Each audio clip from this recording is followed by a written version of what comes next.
Ladies and gentlemen, now we begin the part 6, Women and Violence, Ask and Answer Through the Eyes of the Asian Youth. The Asian Youth Forum was participated by students from 5 different countries, Korea, Japan, Malaysia, and the Philippines and Bangladesh. And we discussed the issue of women and violence, and we're going to present the outcomes of their discussion through the presentations. We look forward to seeking answers to the questions through the eyes of the Asian youth. Now I'd like to invite Standing President Yang Mi-gang of the History NGO Forum for Peace in East Asia to deliver the congratulatory remarks. Please give her a big hand.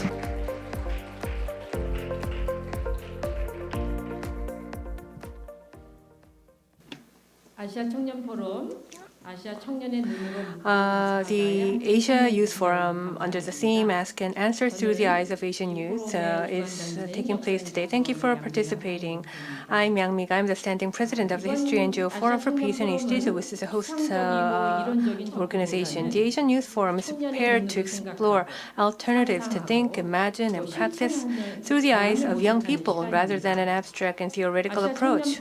At this forum, young Asian youth who gather here will understand each other's differences and think about them from young people's perspectives through conversations and questions. Gender violence, which occurs throughout the world, is based on various cultural bases. So each Asian country has its own specificity. Violence in Asian countries appears in various forms based on gender. So if you look at the history of Asian political and economic development, you will be able to grasp the roots of violence in Asia. Mentors and students from Korea, Japan, the Philippines, Bangladesh, and Malaysia will analyze gender-based violence cases in detail at this Asia Youth Forum. Young people from Korea, Japan, and the Philippines will present the Japanese military comfort women issues, as well as North Korean education and child marriage, and also on the topic of gender-based violence against men. For the past 15 years, the History NGO Forum has been striving to overcome historical injustice and create a peaceful East Asian community. All efforts will now take a step forward with active questions and challenges of Asian youth today. I hope that the Asian youth who have visited Korea for the first time enjoy your time here, and I hope that our solidarity of the Asian youth can move our world toward a more just and peaceful place. Thank you. Thank you, the co-standing president, and this will be the final session. So I'd like to thank you for organizing such a rare and valuable opportunity. And now we'd like to invite the discussion for part 6. We invite Professor of French Literature, Kang Soo-jung, to the podium to moderate this session.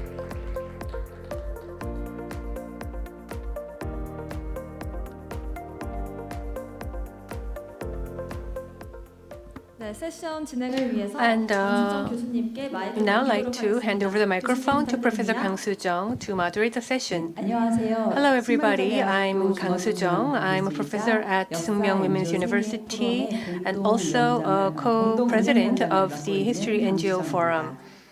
I'm teaching Chinese language and Chinese literature at Seungmyeong Women's University.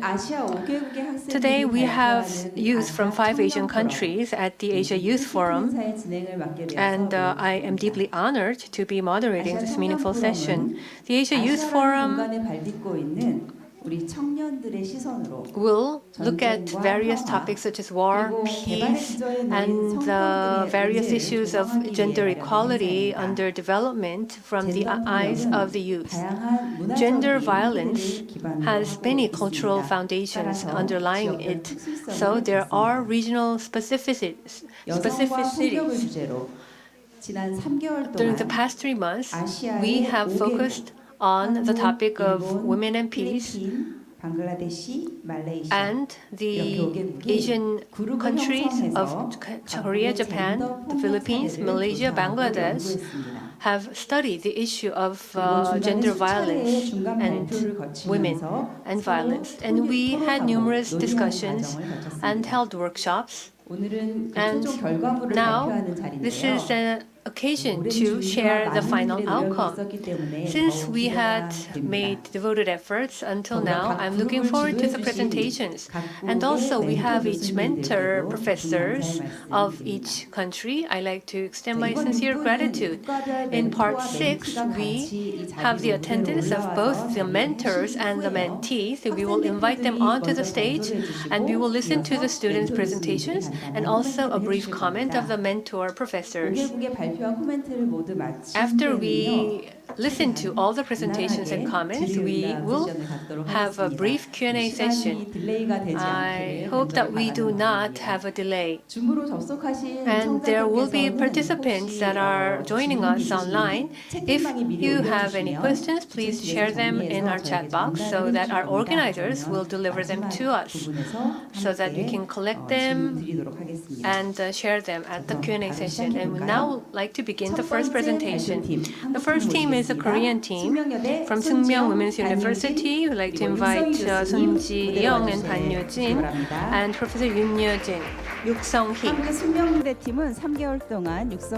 University team that has worked under the Professor Yuk Sung-hee, who was the mentor for the session. And the Seungmyeong team is going to present. The 2 representatives have been selected. And the past, the future, and present and the future will also be encompassed in their presentations. Good afternoon. You're the first team. Given the time constraints, I would have to ask you to begin right away with your presentation. Mrs. Sun Ji-young, would you like to go ahead?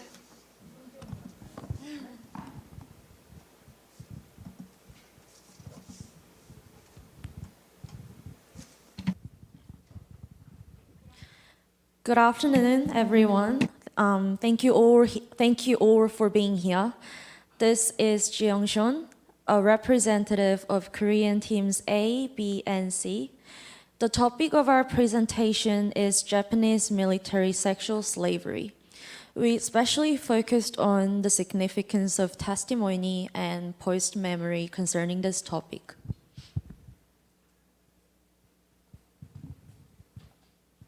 So let's begin with a brief explanation of the topic. The victims of the Japanese military sexual slavery are women who were forcibly taken away or deceived by employment fraud. During the Japanese imperial occupation, they had to suffer both physical and psychological pain under cruel sexual violence in Japanese brothels. If they were caught running away, they would be tortured to death. In 1991, Kim Hak-sun, a victim of the Japanese military sexual slavery, publicly testified about the damage she had to go through, urging the Japanese government to acknowledge what they have done and also to make an official apology. The issue has emerged as a huge problem in the international community, and it also has been expanded to the issue of women's rights. However, the Japanese government is still not making reparations, just waiting for the elderly victims to be gone soon. So we thought, as younger generations of women, that we should make sure this history is not forgotten.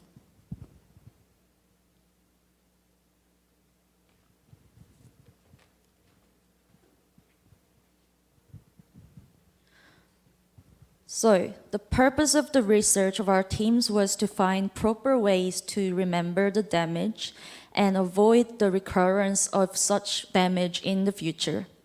So we approached this issue on the perspective of the wartime sexual violence and women's rights.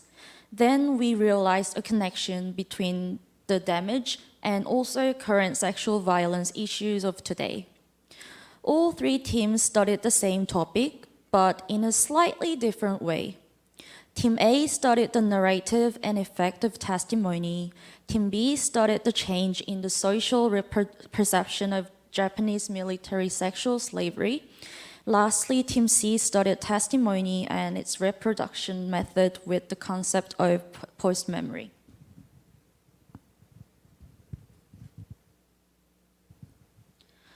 So, our three different topics of the three teams could be connected in two aspects. First, testimony of the victims is the main record of the damage. Second, the testimony has great significance as it acts as a counter to the patriarchal paradigm and helps recover the victim's identity.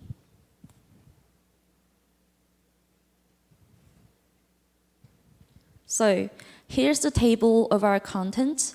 First, I'll cover the importance of testimony as counter-discourse and resilience of subjectivity.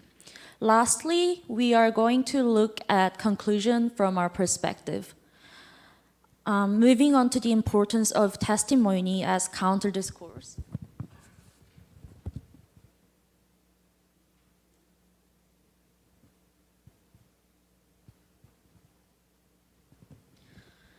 Patriarchal paradigm has been behind the reason why victims had to stay silent.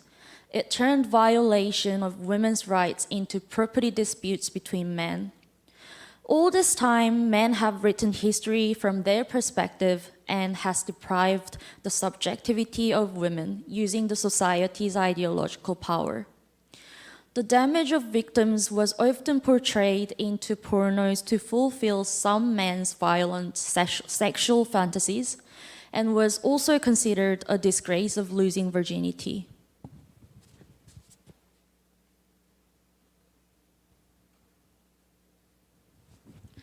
So here's a quote by Yamashita Yonge and Ehara Yumiko that shows what I just mentioned earlier. If an assumption that women of one's nation are theirs to keep and violation of those women means tainting men's honor is underlain in men of Korea and Japan, it is enough to force pressure into victims of comfort women to stay silent. Like I said earlier, under the neighbors' and families' oppression to silence the shame of the nation, the victims had to conceal their past and stay silent for many years. Because of the repressive atmosphere formed around the victims, they couldn't recognize the experience as damage. Instead, they internalized humiliation within them.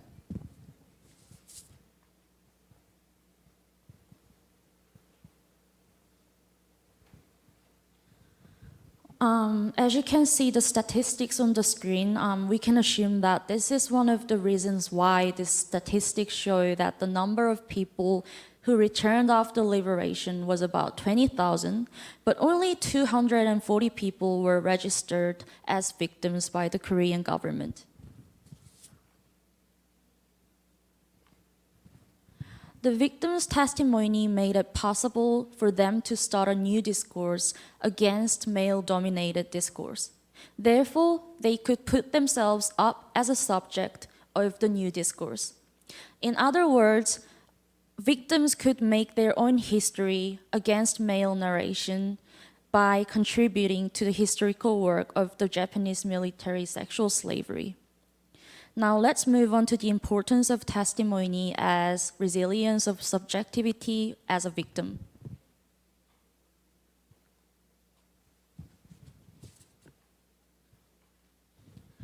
The victim's testimony is necessary in that it helps us re-examine the history and it makes the damage become visible for us. They can start to identify themselves as a victim survivor and recover dignity as a subject. So for the first time, they are able to break away from the internalized shame and passive attitude towards what they've gone through. Also, subjectivization can also happen in mutual relationships with others. There's a butterfly fund called Nabi Gigum in Korean, and this was established by the victims Kim Bok-dong and Gil Won-ok. The fund supports women who experienced wartime sexual violence. Kim Bok-dong and Gil Won-ok no longer consider themselves humiliated and passive beings, but they redefine themselves as women rights activists who speak up and help other women in need.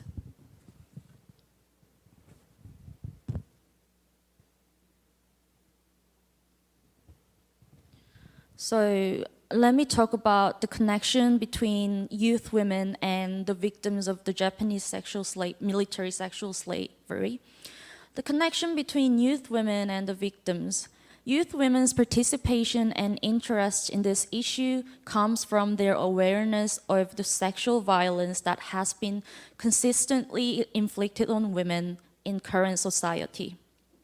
Coupled with the feminism reboot that has swept through Korea since 2015, the current generations realize that the past damage is not only a problem of the victims' generations, but also theirs, as women who are living under the threat of sexual violence up until now.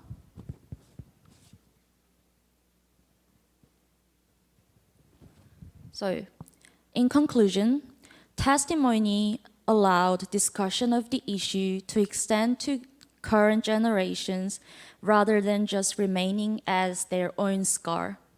Youth women empathize with the victims in that sexual slavery issue and current sexual violence against women are fundamentally very similar, as the mainstream distorted view of women has not changed a lot.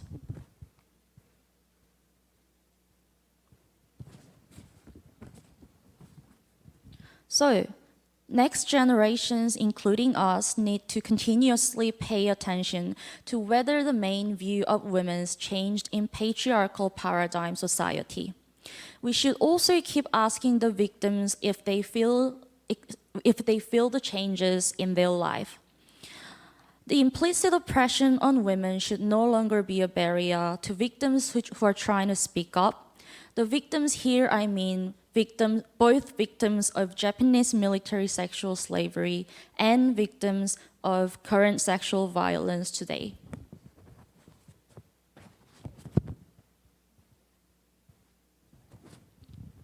So next, we should keep bringing this issue to the present and make sure this never happens again in any form.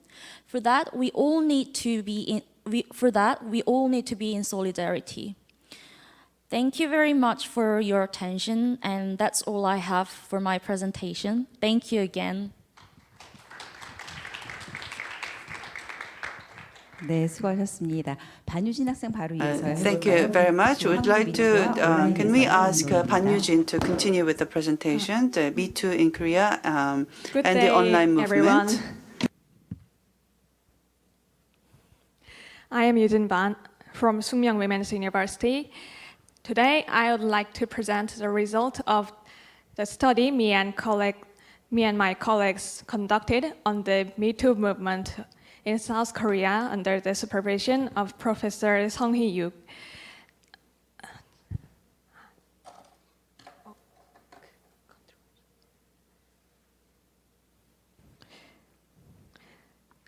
And this is the table of contents for the presentation. I will be starting this presentation by explaining how Me Too started globally and developed in South Korea with the pre-existing flow of feminism. Then, I will be looking into the reaction on the Me Too movement in Korea, mainly on negative impressions made among young men in South Korea. Our team analyzed why this particular reaction arose, and one key factor we found out was the male-centered attitudes of the press media when reporting the Me Too.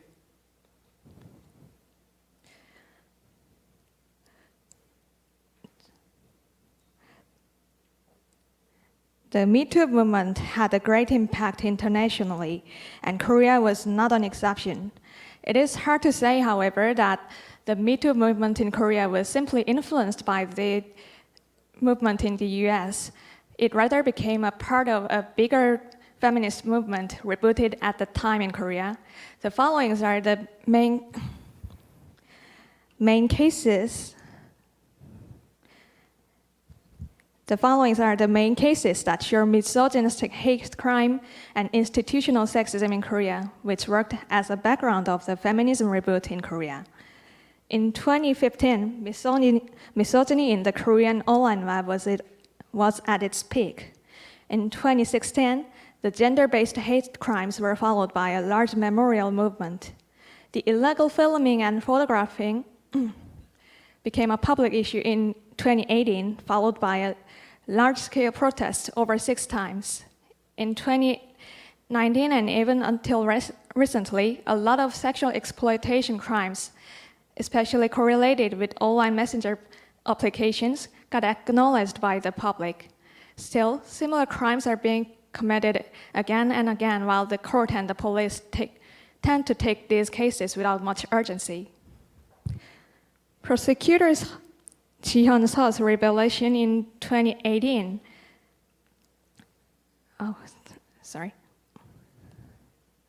Prosecutor Ji-hyun Seo's revelation in 2018 is a landmark event that ignited the Me Too movement in Korea. Amid the above trend, women from all social standings started publicly accusing sexual violence from 2016 to 2018. After Seo's interview, the Me Too movement swept South Korea. Meanwhile, the public opinion insisting that misogyny does not exist while misandry does caused a lack of institutional protection for women under misogynist crime. Thus, women had to speak out through the social media for themselves about their reality. Now, I would like to present our analysis on reactions to Me Too in Korea. First, let me briefly explain the situation in Korea. The Me Too movement took place simultaneously in various social areas. Specific examples can be seen in the table on the next slide. As you can see in this table, the Me Too revelations are disclosed in various domains such as legal, political, academic, and literary fields. However, substantial punishment for the perpetrators and protection for the victims were given less than expectations. Despite its social and political attention, rather, these victims were commonly subjected to numerous secondary victimization, including workplace harassment, privacy disclosure, vicious rumors, and internet threats. Specific cases are explained in the table on the next slide. We would like to point out that such poor responses are true not only for the revelations of celebrities, but also for those of ordinary people. This is because more than half of the public, especially young Korean men, share an atmosphere that opposes Me Too movement.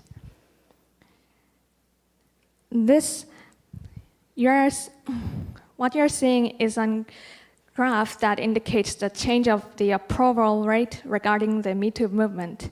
The red line represents the male cis, which shows that about 70% of men in Korea do not support the Me Too movement. In the increasing trend of policies on gender equality, young men who expect patriarchal privileges may express antipathy toward the feminist agenda. This phenomenon leads to the male disadvantaged discourse, which is strongly shown in the following 2 cases. As a kind of backlash against Me Too, the male group has a judgmental attitude to true Me Too. They complain that men are socially disadvantaged than women by encountering reverse discrimination. They also exclude women from society by insisting on a pants rule as a way of their self-rescue. Now, on this third part, I would like to elaborate on how male disadvantaged discourse as an identity politics of the group of young men was both influenced by and has been influencing the media.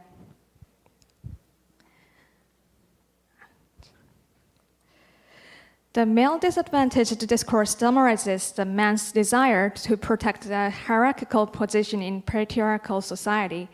The reason that this sentiment is prevalent in society is because the young generation of male claim that they are burdened with the competition. They argue that current gender equity policies deprive them of their patriarchal advantages, which should have been their birthrights. As such voices earn public agreement, male-centered atmosphere is established, discouraging opportunities for women to speak. The problem we wanted to point out is that current press media strongly agrees and even reinforces the logic of male disadvantaged discourse. We would like to point out how the press media functioned against the Me Too movement. While it is true that the press media helped Me Too to be spread widely to the public, the media accompanies the problem of misleading framing.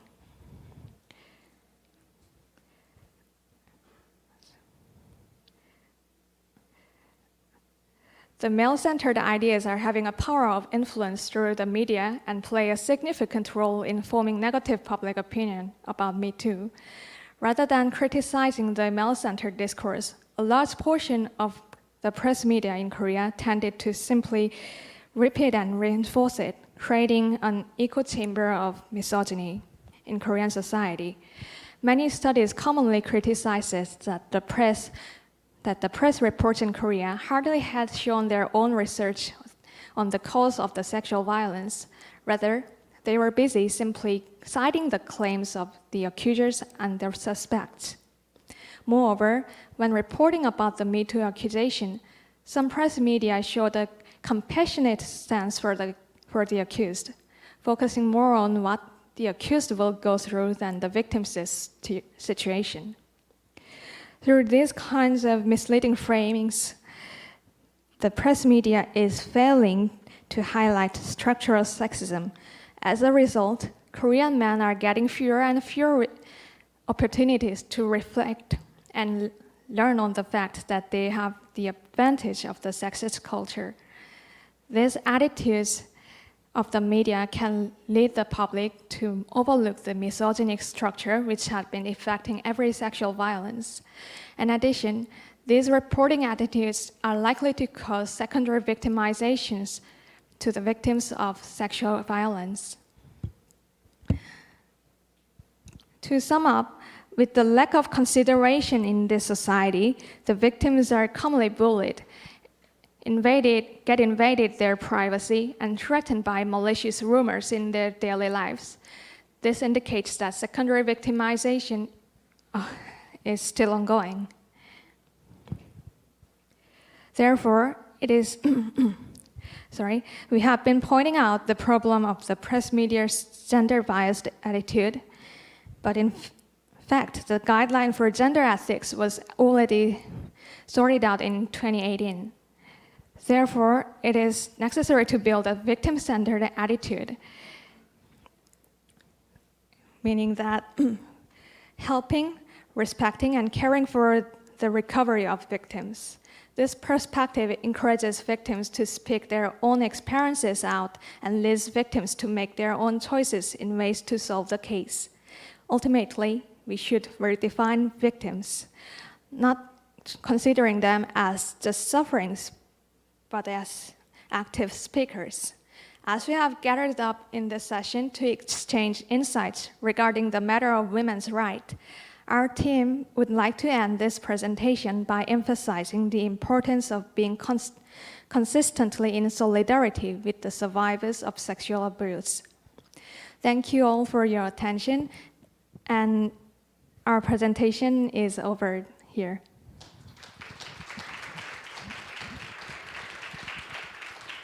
네, 두 분의 발표 감사합니다. Thank you for the presentations. The self-perception as a subject to overcoming the comfort women problem and the issue of bringing to the public discourse the importance of solidarity and the importance of politicization that the Me Too movement has in Korea, and also about the cross-gender, cross-generation reconciliation and harmony. I'm a mentor of Sungmyung Women's University students. First, let me briefly explain about the Asian Youth Forum workshop held at Sookmyung University. We have 26 participants in this workshop, of which 4 were graduate students and the rest were undergraduates. And we made 6 teams out of these 26 participants. In order to look at the past and the present of Asian women's human rights, we took Japanese military comfort women and the Me Too movement as the main theme. And then 3 teams were assigned to each theme, but detailed research topics were selected according to the interest of the team members within the main themes. The subjects selected by our students ranged from novels to films, victim cases, testimonies of former comfort women, media coverage, and social perceptions about these themes. In the beginning, the topics were too broad or a little bit difficult for students to draw results from in a short period of time. So I guided students to make their topics to be more specific.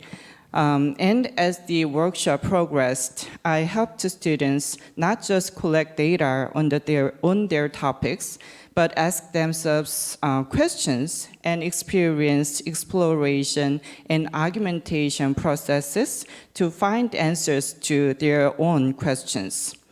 To briefly recap on the topics that each team explored regarding Japanese military comfort women, actually, a panelist in the first session yesterday also mentioned a novel entitled One Person by novelist Kim Sum, and this novel was caught by our students too. So one team explored the significance of testimonial narrative by analyzing Kim Sum's novel One Person.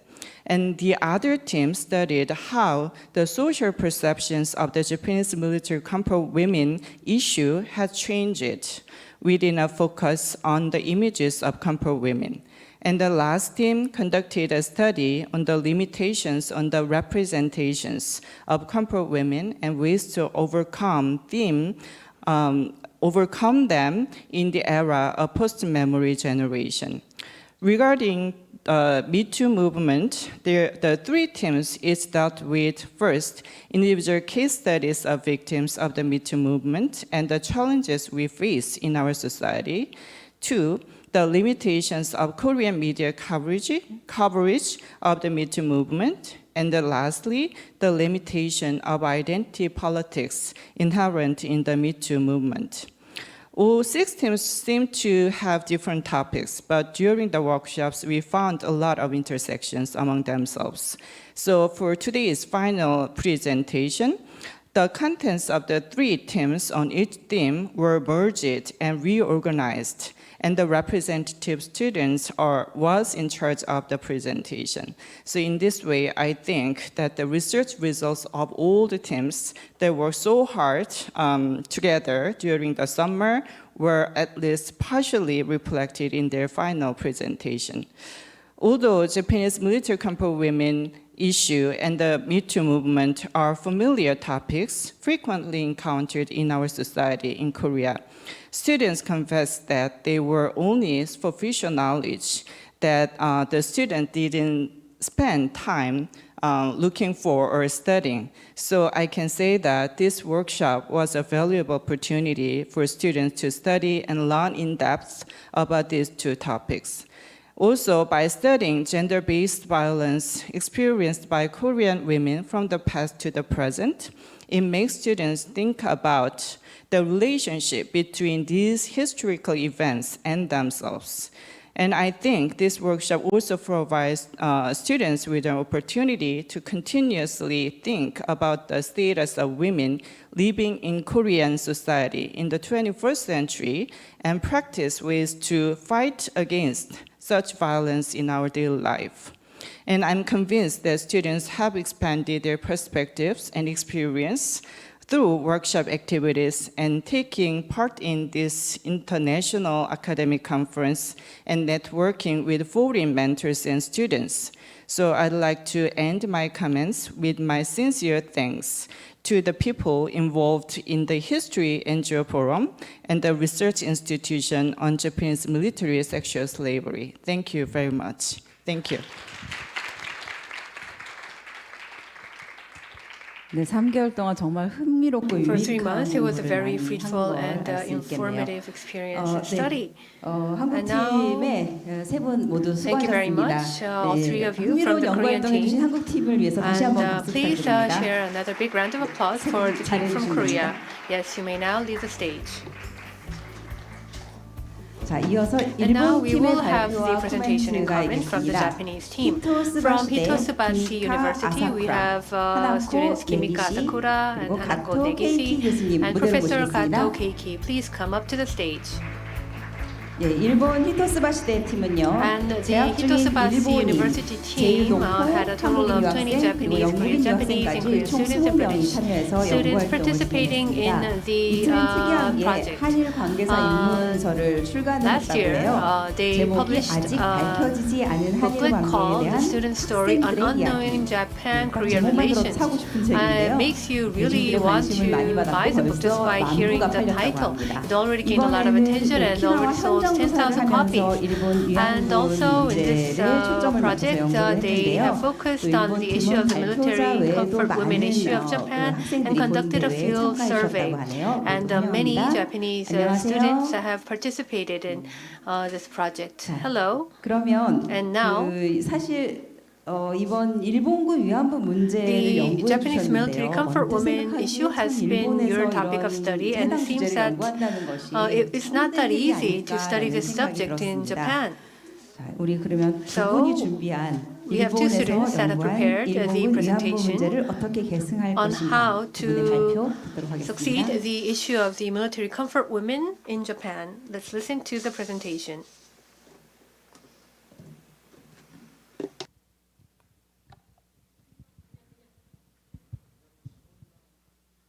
그냥 마이크 바로 쓰시면 됩니다.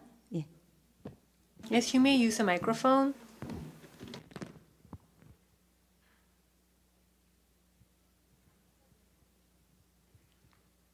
はい、こんにちは。日本の一橋大学から来ました根岸花子と申します。本日は I'm Negishi from the Hitoshiko University of Japan, and today I'd like to talk on the presentation of how to succeed, how to inherit the issue of the Japanese military comfort women. 朝鮮植民地支配という正義。 And the Kato Kato seminar in Japan is a seminar on modern and contemporary Korean history.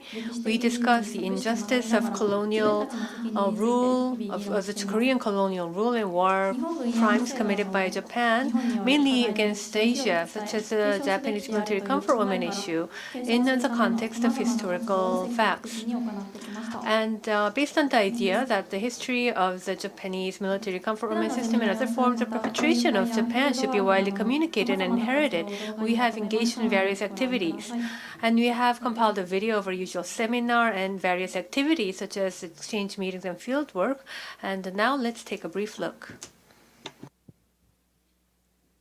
Yes, can we have the video on? 예, 동영상이 지금 플레이. Yes, this is a video.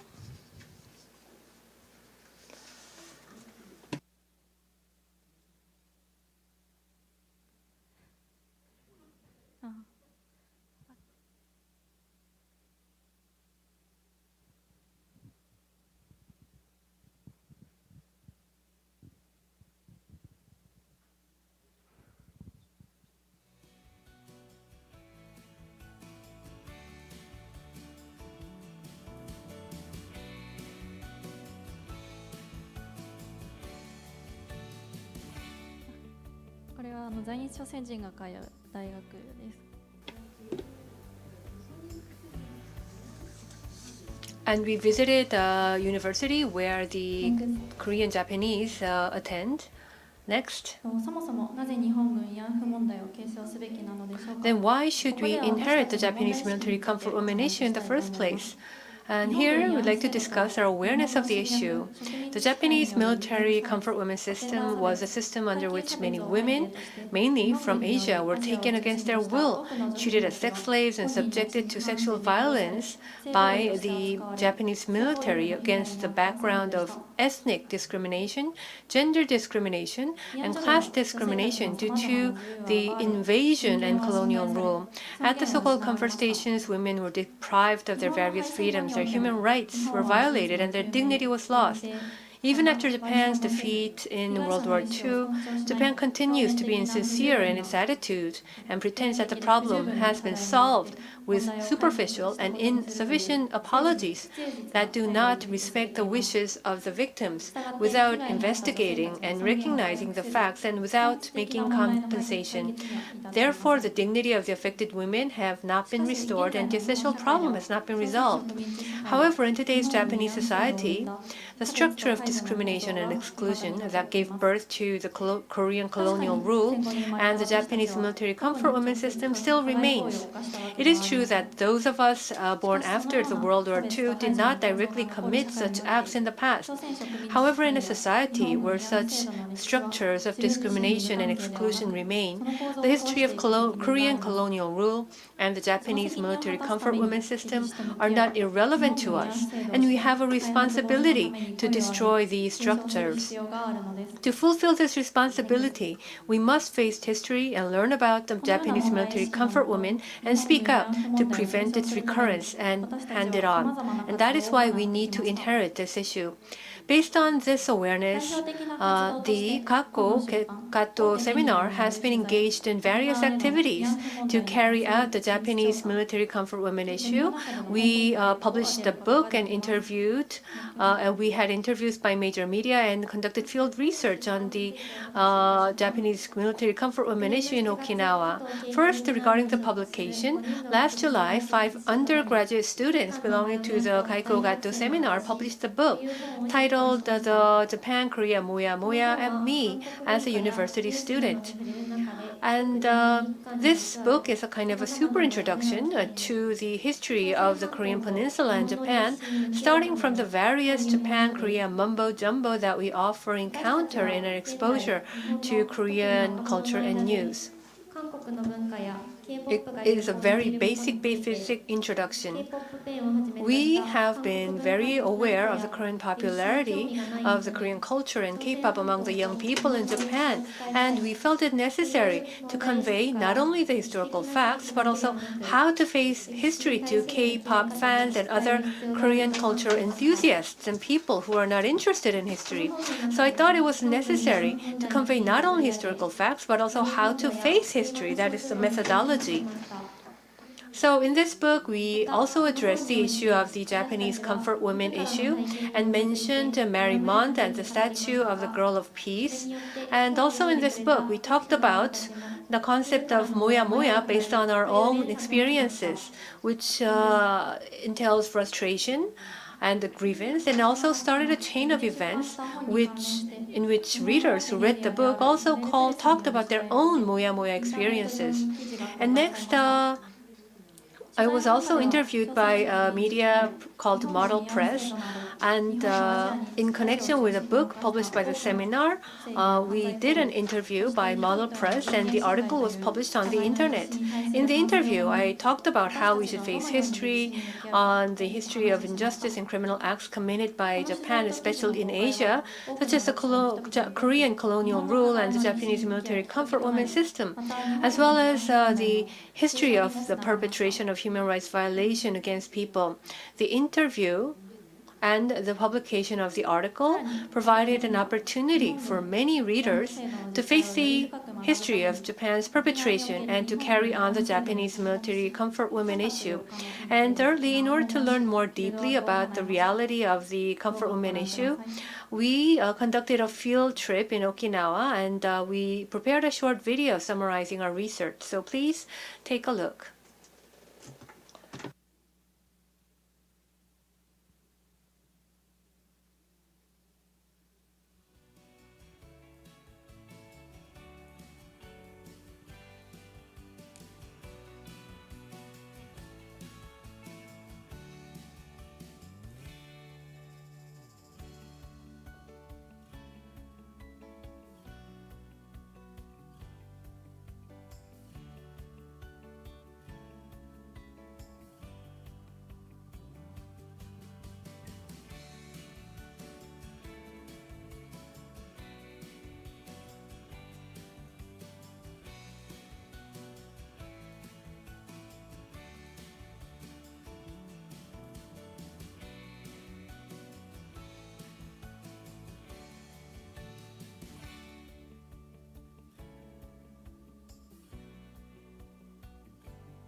沖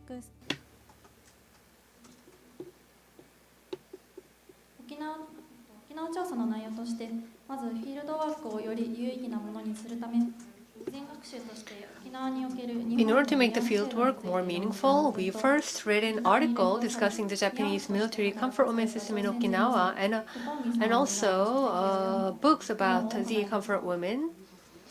また沖縄のみならず And it included a book on the Pebongi, a Korean woman who was taken to Okinawa and was forced to work as a comfort woman.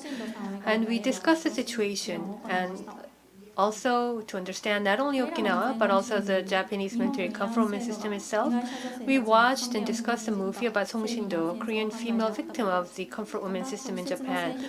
And we did these preliminary studies, and we could learn once again that the Japanese military comfort woman system was an unjust war crime that trampled on the dignity of the female victims, and that it was a serious issue that caused them lifelong suffering, not only from direct sexual harm, but also after their liberation from the comfort women system.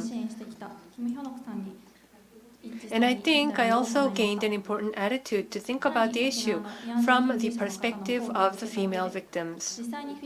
And during the actual research in Okinawa, we first interviewed Ms. Kim Hyun-ok, who has long supported Ms. Pebongi. We also attended a lecture by an Okinawa Comfort Station researcher and also conducted the actual fieldwork. We took a ferry to Tokashiki Island and actually visited the site of the comfort station where Pebongi was forced to work as a comfort woman. And also the students were able to understand the history of the Japanese military comfort woman system in a more three-dimensional way. We also visited the ruins of several comfort stations in Kadena, but these were only some of the many comfort stations built by the Japanese military in Okinawa.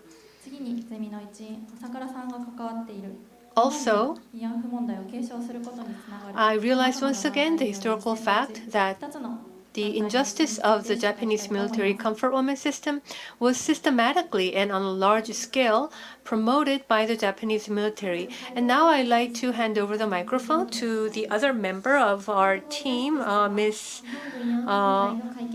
Okonegishi, who will introduce another organization, which is Fight for Justice.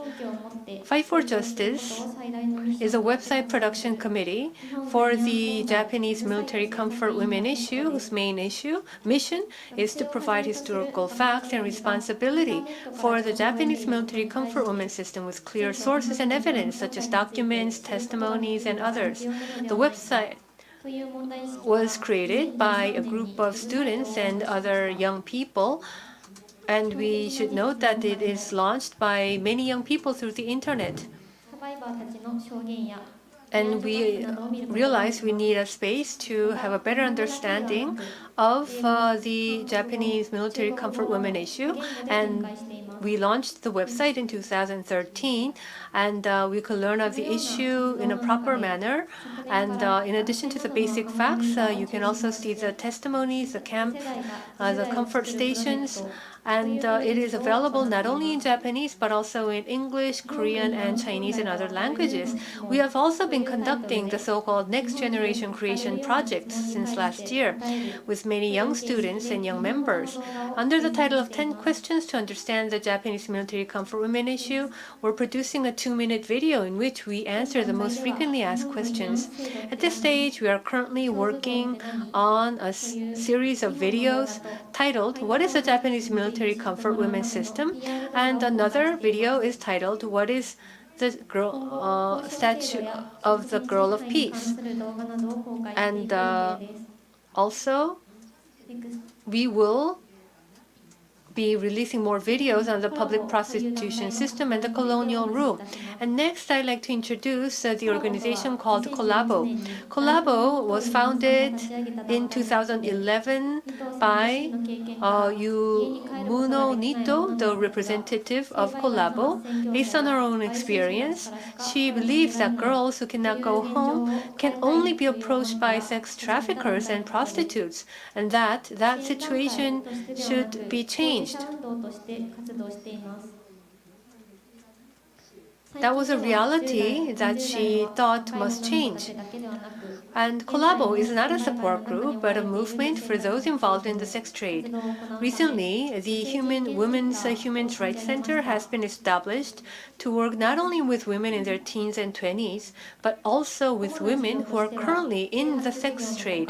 Our main projects include educational programs and outreach at bus cafes, and also operating temporary shelters and apartments for long-term stays.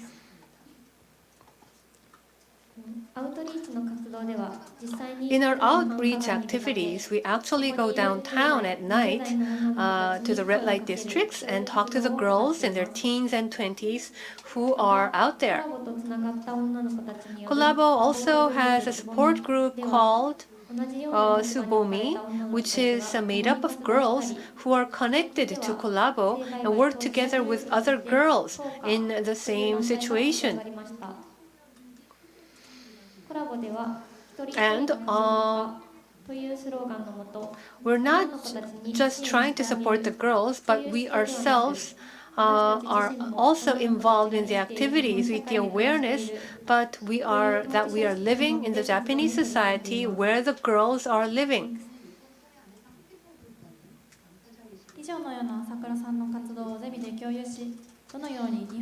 And now, and we also shared these issues and the activities of Ms. Asakura during a seminar and held a briefing session to discuss how the issue of the Japanese military comfort woman should be passed on to the next generation. In the report, the participants learned about the actual situation of sexual exploitation and sexual violence in contemporary in Japan, and also the violation of women's human rights, as well as the activities of organizations working to resolve these issues. The current situation of sexual violence, exploitation, and human rights violation against women is strongly related to the structure that created the Japanese military comfort women's system in the first place. The report by Ms. Asakura is a very meaningful session that deepened our discussion on what we can do to inherit the Japanese military comfort women issue, as we see it not as a problem of the past, but also a deeply relevant issue of today. And also finally, as a summary of this report, I'd like to talk about what is important for us to take the initiative in inheriting the Japanese military comfort woman issue. First of all, I think it is important to first listen to the survivors' stories. I think it is important to listen to and accept the voices of survivors of the Japanese military comfort women issue and women who are currently suffering from sexual violence and sexual exploitation. I also believe that the Japanese military comfort woman issue is not a problem of the past. It's also a problem that continues today. This is because we believe that the issue of the Japanese comfort woman is not only an unresolved issue, but also an issue that is connected to the sexual exploitation of today. Both issues have in common the fundamental violation of women's rights, and many survivors of the Japanese military comfort women confess their victimization in the hope that as few people as possible would feel the same way as themselves. However, many women still suffer from sexual violence and sexual exploitation today. I don't think the wishes of survivors are being fulfilled in the Japanese society. Therefore, in order to solve the problem, I think it necessary to take the viewpoint that both the Japanese military comfort woman issue and the modern-day sexual exploitation are human rights violation against women.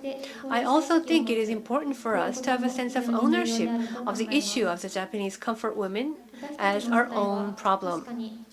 Although our generation is not directly involved in this issue, we are still responsible in the sense that we live in a society that is unable to resolve the issue of the Japanese comfort women, and that has allowed the violation of the women's rights to continue. Finally, I believe that it is very important for our younger generation to create a solidarity in order to carry out the tradition. We sometimes sometimes feel alone, and sometimes we think that we cannot do anything on our own. However, by working together with others of the same mind and those who are tackling this issue, even a small force could become a great power. And for this reason, I would like to work in solidarity with colleagues in Japan and other countries. Thank you.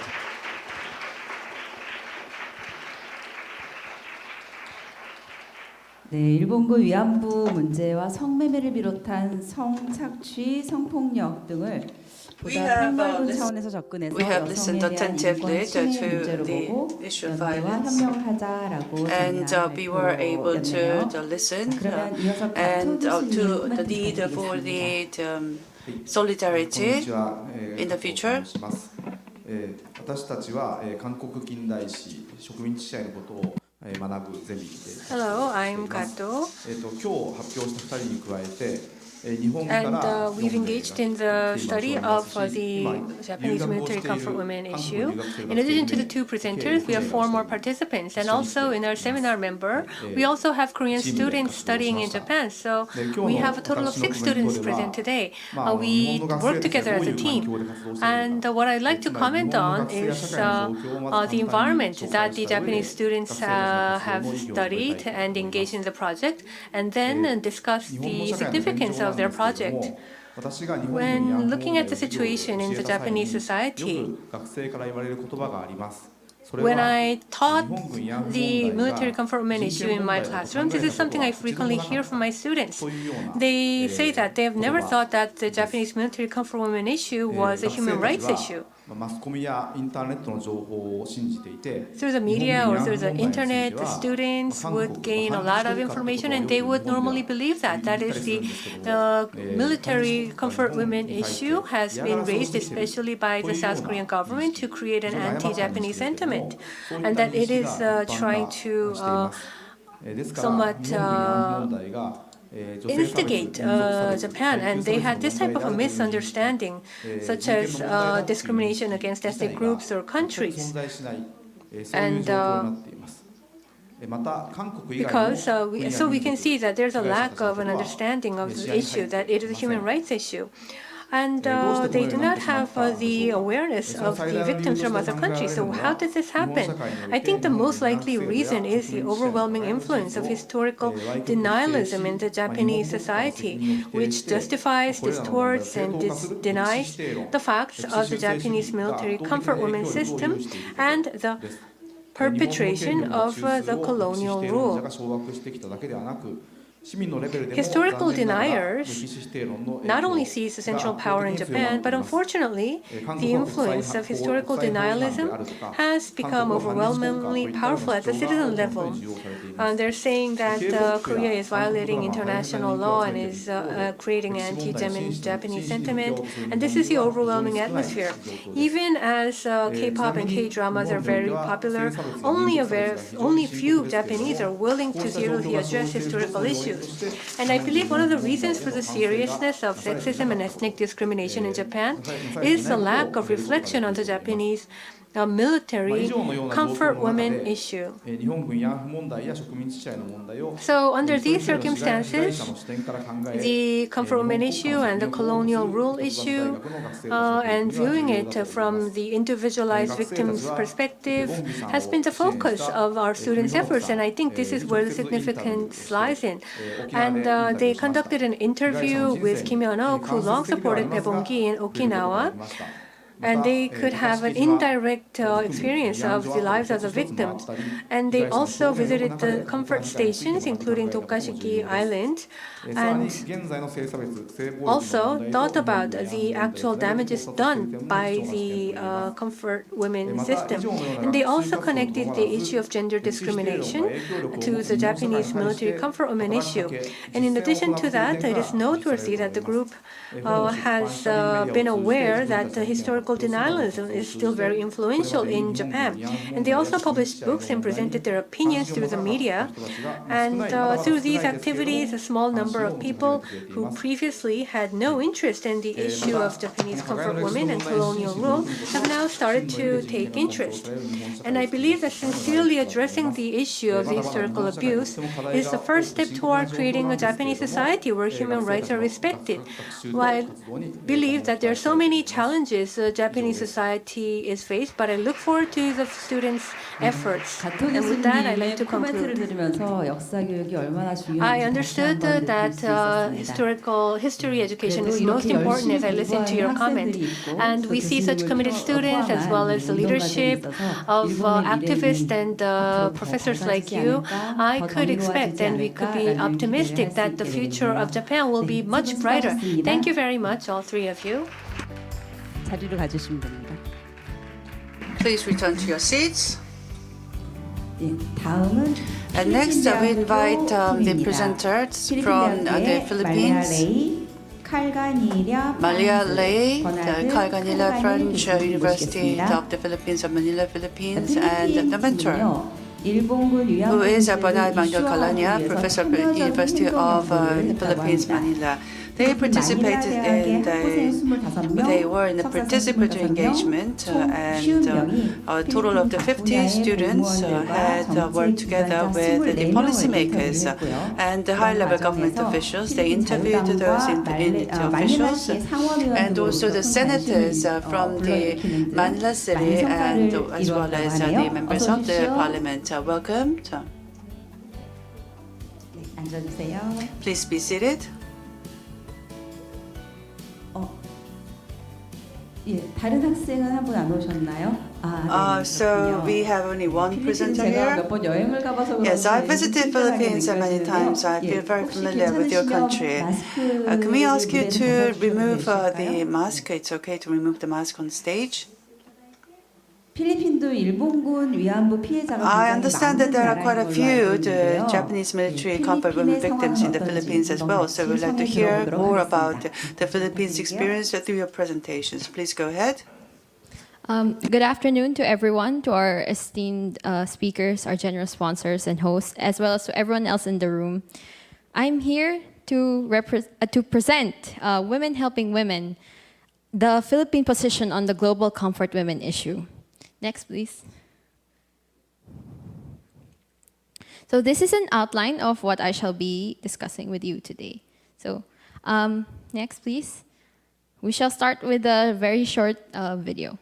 It has been nearly 8 decades since the Second World War. 8 decades since the Japanese troops stepped foot onto Philippine soil and took over our lands. And it has been about 30 years since comfort women across Asia started to share their stories about the abuse they faced at such a young age. In the Philippines, during the course of World War II, the Japanese military has been abducting girls as young as 10 years old to become comfort women for the soldiers. The term comfort women came from the word iyanfu, which translates to comforting, consoling woman. This term is a euphemism for the sexual slavery these girls had undergone. The comfort women was established for 4 reasons. The first is to prevent the mass rape of women in every territory occupied by the Japanese military. This was so that anti-Japanese military propaganda would not spread, therefore securing success in occupying the lands. Next is to provide relief for the Japanese military. Japanese soldiers barely got any relief from the hours they served on duty. Hence, to satisfy the carnal desire of these men, the comfort system was created. Third is to prevent any sexually transmitted diseases that could affect the performance of the soldiers on the battlefield. And lastly, having military brothels allowed for the government to eliminate the chance of moles and spies within the camp. For several years, Filipino comfort women have been begging the government to push for a genuine apology from Japan so that they may finally be at peace. Female government officials such as Senator Pia Cayetano, Senator Lauren Legarda, and former President Gloria Macapagal Arroyo have created efforts and policies to bolster the recognition of these women. But these were implemented more than 10 years ago. So, what can the current administration do for the surviving comfort women now? The students of Professor Carganilla had the chance of interviewing legislators and government officials regarding the issue. Unfortunately, every organization or individual we interviewed was in support of the comfort women while expressing their disappointment with the lack of action from the Japanese government. Back in high school, 1992, I recall how I resented the Japanese people when I was studying history regarding World War II in particular, the comfort women issue.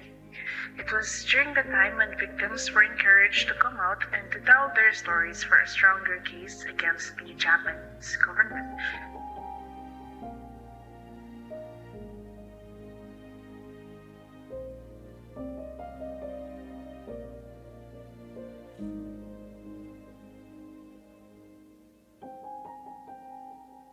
The Philippine Commission on Women is in the best position to file bills or propose resolutions that is related to the advocacy of violence against women and children.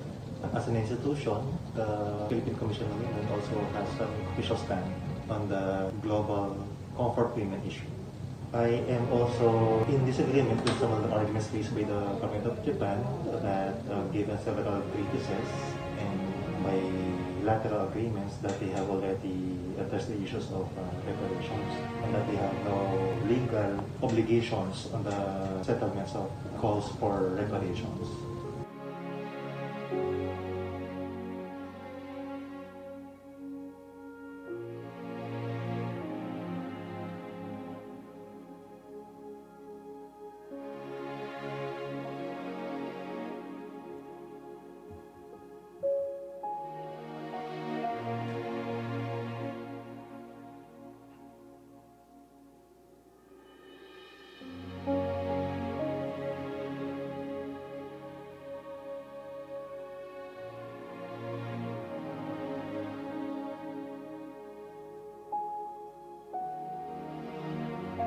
But what else can be done? What else are we lacking? At the end of the day, it boils down on the execution on those advices, on those reports, on those suggestions. Because it's easy to make a suggestion. It is easy to make a law. However, when it comes to enforcing the law or executing that law, it's kind of hard. We must work together and continue to inform the community of what has transpired in the past. Then, and only then, can these women have peace. And once we do, little by little, we start to move forward from the issue, learn from it, and do better in protecting not only these surviving comfort women, but women in general. Next slide, please. It has been nearly 8 decades since the Second World War. Okay. Next slide. Okay. At present, the surviving comfort women, or as we would call Lola, suffer lifelong disabilities, sexual diseases, and severe, as well as physical mental trauma. Many of these women can't bear children, and if they do, they have hidden from their past. They have hidden their past from their spouses and children in fear of being judged. Additionally, due to being abandoned after the war, many of these Lolas were left unemployed, leading to a life of poverty. Next, please. So, for years, the survivors have sought support from the government to aid them in being recognized. For these women, justice comes in the form of acknowledgement and a sincere apology from Japan, one without any conditions that prevent them from being able to express their grief surrounding the issue. Next, please. As of now, there are only 6 Senate bills and 2 resolutions that directly involve comfort women. Next, please. The first is the ones filed by Senator Pia Cayetano. She introduced 4 of these bills entitled the Comfort Women Compensation and Benefit Act of 2004, 2007, 2010, and 2013. These bills seek to recognize the fate of these comfort women and alleviate their suffering through financial, health, and health insurance assistance from the government. Next, please. Senator Lauren Legarda introduced the other 2, focusing on the inclusion of comfort women in Philippine history books as well as Philippine education. These bills were filed in 2008 and 2013 respectively, but both state that the Department of Education shall therefore conduct a complete, objective and historical documentation of the facts and events about Filipino victims of sexual coercion during World War II. She was also the one who filed both resolutions in 2008. The first one urged the Japanese government to formally apologize and accept historical responsibility. And the second one commended a comfort woman named Lola Masing for her unwavering determination to pursue justice for Filipino comfort women during World War II. Next, please. The government is still making efforts to ensure that support is being given to them. In 2017, Senator Cayetano once again filed House Bill 1182, otherwise known as the Comfort Women Compensation Benefit Act of 2017. 3 years later, Honorary Luis Raymond Villafuerte filed for House Bill 1672, which is an act providing for pension and health benefits to comfort women. Both of these bills were referred to the Committee on Women and Gender Equality and have yet to be passed. Next, please. So a position paper regarding this issue recommended some additions to the bills. These recommendations were having the Comfort Women statue restored as a non-monetary form of reparation. Next. And in addition to the identified comfort women, their heirs should be able to apply for reparation on their behalf. The filing application period should be extended throughout the subject comfort women's lifetime, and that the processing should continue in case she dies. Please, next. They stress that a memorial for the comfort women's suffering should be set up so that the public may always be reminded of what had happened. But what should we focus on so that the agencies may participate in creating policies that include Filipino comfort women? Please, next. So, Sir Cornelius students, including myself, have reached out to policymakers on what their position is regarding the comfort women issue. Before I present the findings, I would like to say that most of them were unavailable for the interviews. Though it is understandable that they are busy with their prior engagements, it is disappointing to realize that the issue of comfort women may not be at the forefront of their priorities. Nevertheless, there are still several policymakers that are steadfast in their stance, so it's better to have some than none at all. Next, please. Every single legislator, next point, thank you. Every single legislator recognizes the plight of what the comfort women had been through. Each of them had commended those who continued to push for a sincere act of apology from the pen.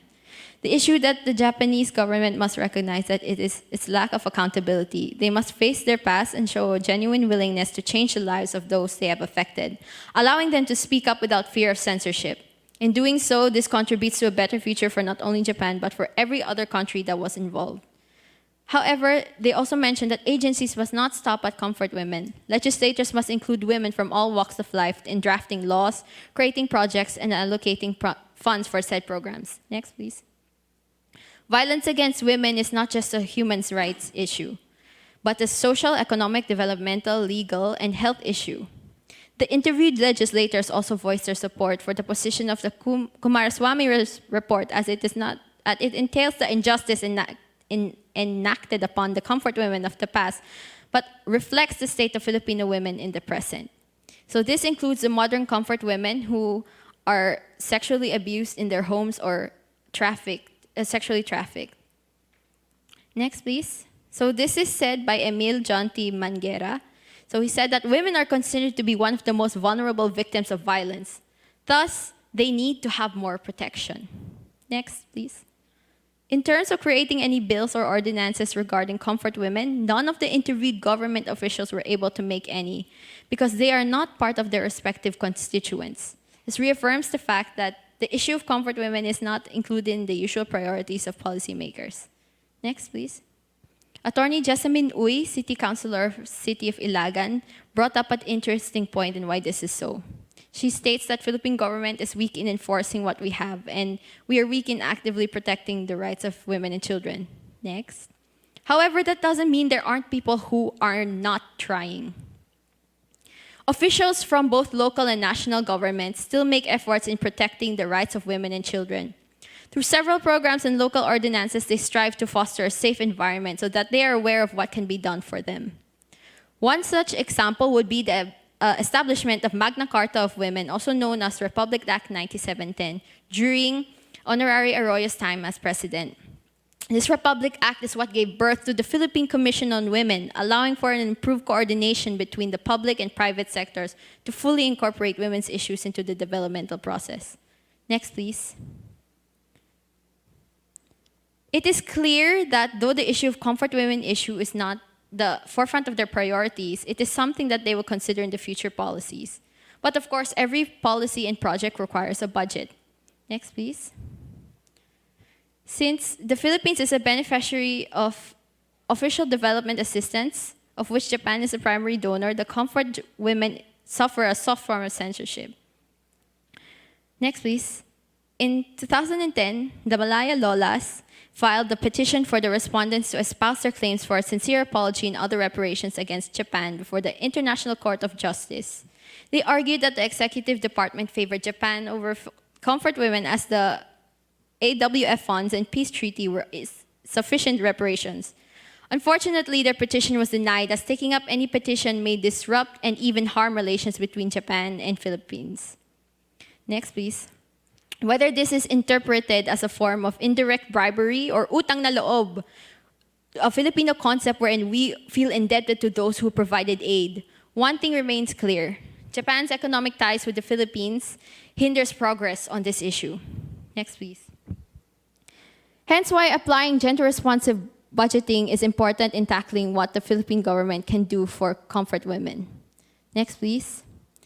So, gender-responsive budgeting, or GRB, works to ensure that collection and distribution of public resources is done in a way that is efficient and advances gender equality and empowers women.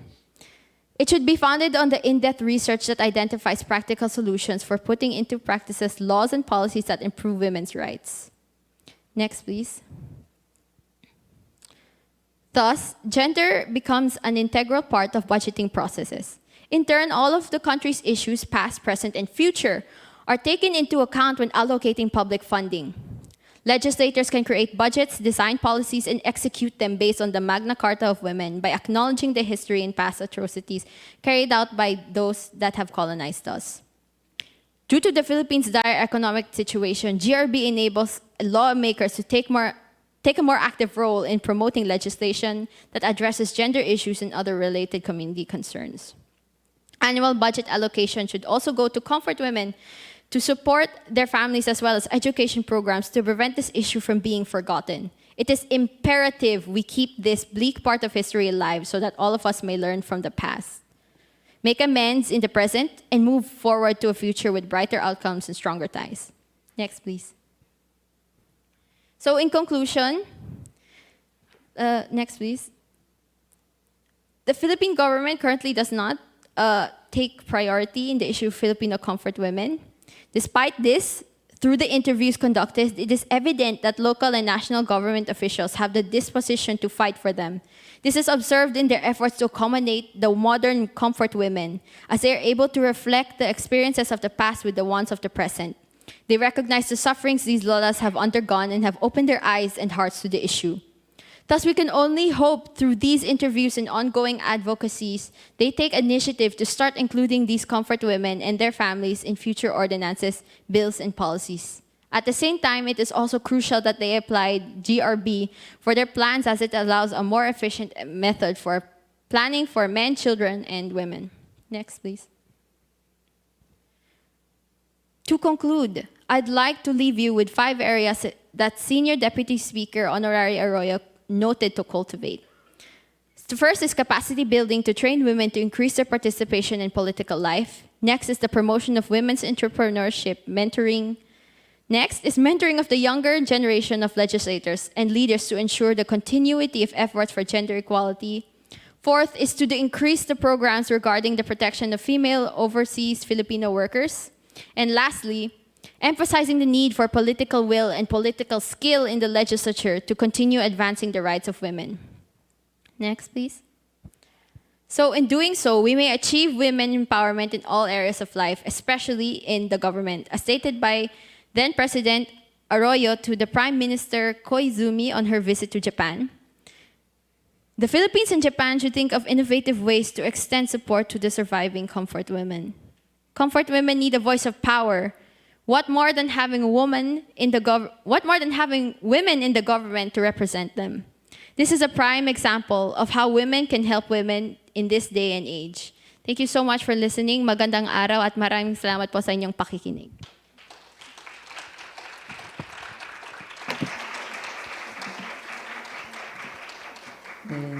Having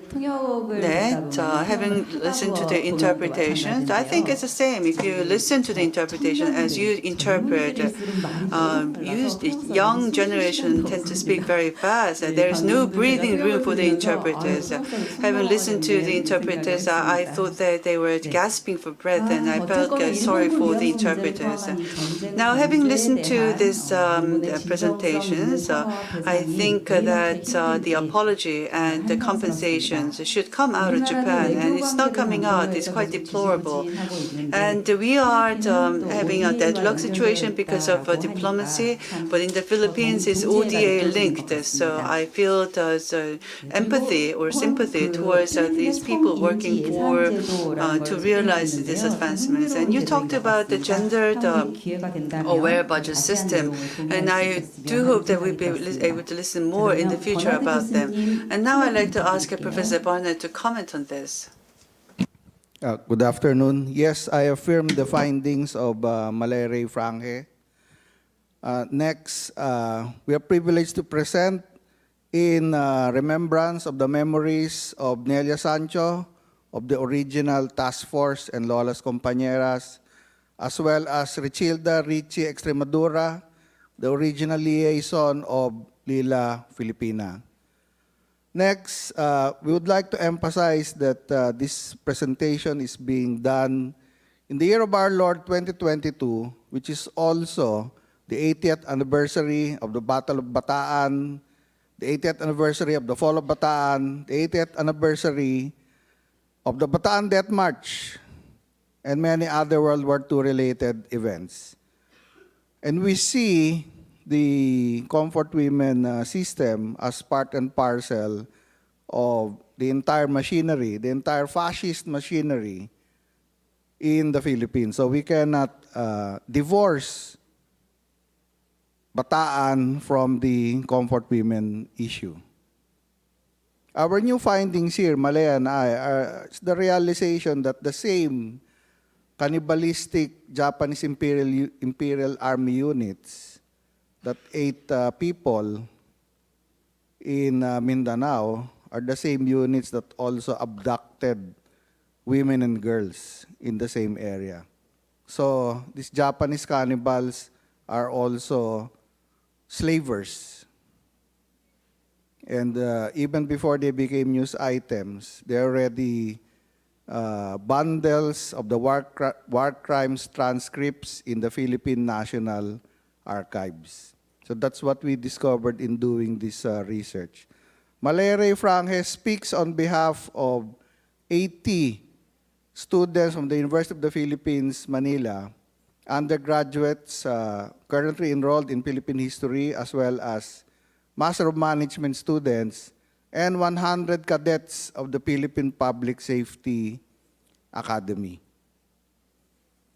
And so their attempts to apply the whole of government approach and the whole of society approach produced about 24 responses. The most important one coming from Gloria Macapagal Arroyo, who was President of the Republic in 2001 and has sustained the effort today as an incumbent Senior Deputy Speaker of the House of Representatives.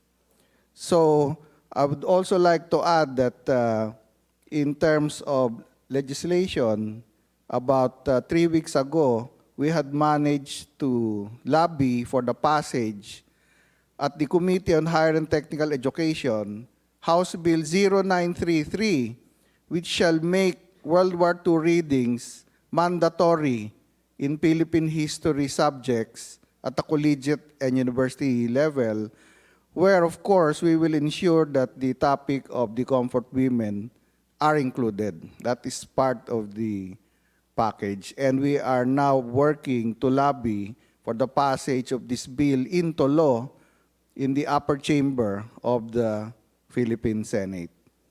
As a conclusion, I would like to add that I'm also here as the corporate secretary of the Hunters ROTC Guerrillas Historical Society.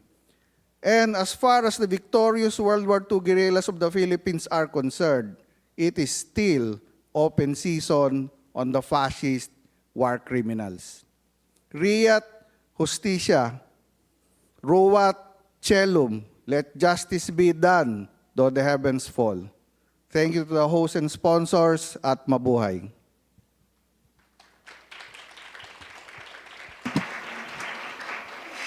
네. 마닐라 대학에선 80명 Yes, at the Manila University, so you said that 80 students participated. That's a very large group. And also you were able to influence the political sphere as well as the legislative body, and that's a huge outcome. I really look forward to more efforts being exerted by the Filipina, the colleagues for the loyalists in the Philippines. Thank you very much. 네, 들어가 주시면 됩니다.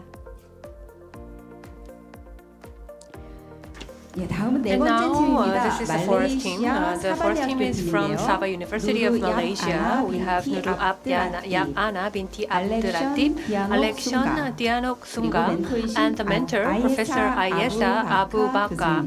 Well, the names were quite challenging to pronounce. Please come up to the stage.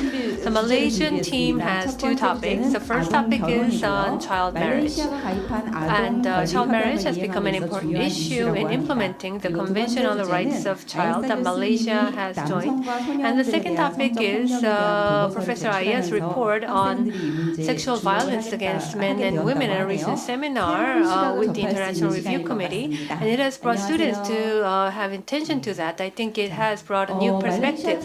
Hello, everybody. Unlike the Malaysian team, unlike the previous teams, Malay had a very local and regional-oriented topic, and the second topic will be gender violence against gender-based violence against men and male. 안녕하십니까? 저는 여러분들께 저희 그룹 멤버를 소개해드리고자. And our last member is Sujita Billy.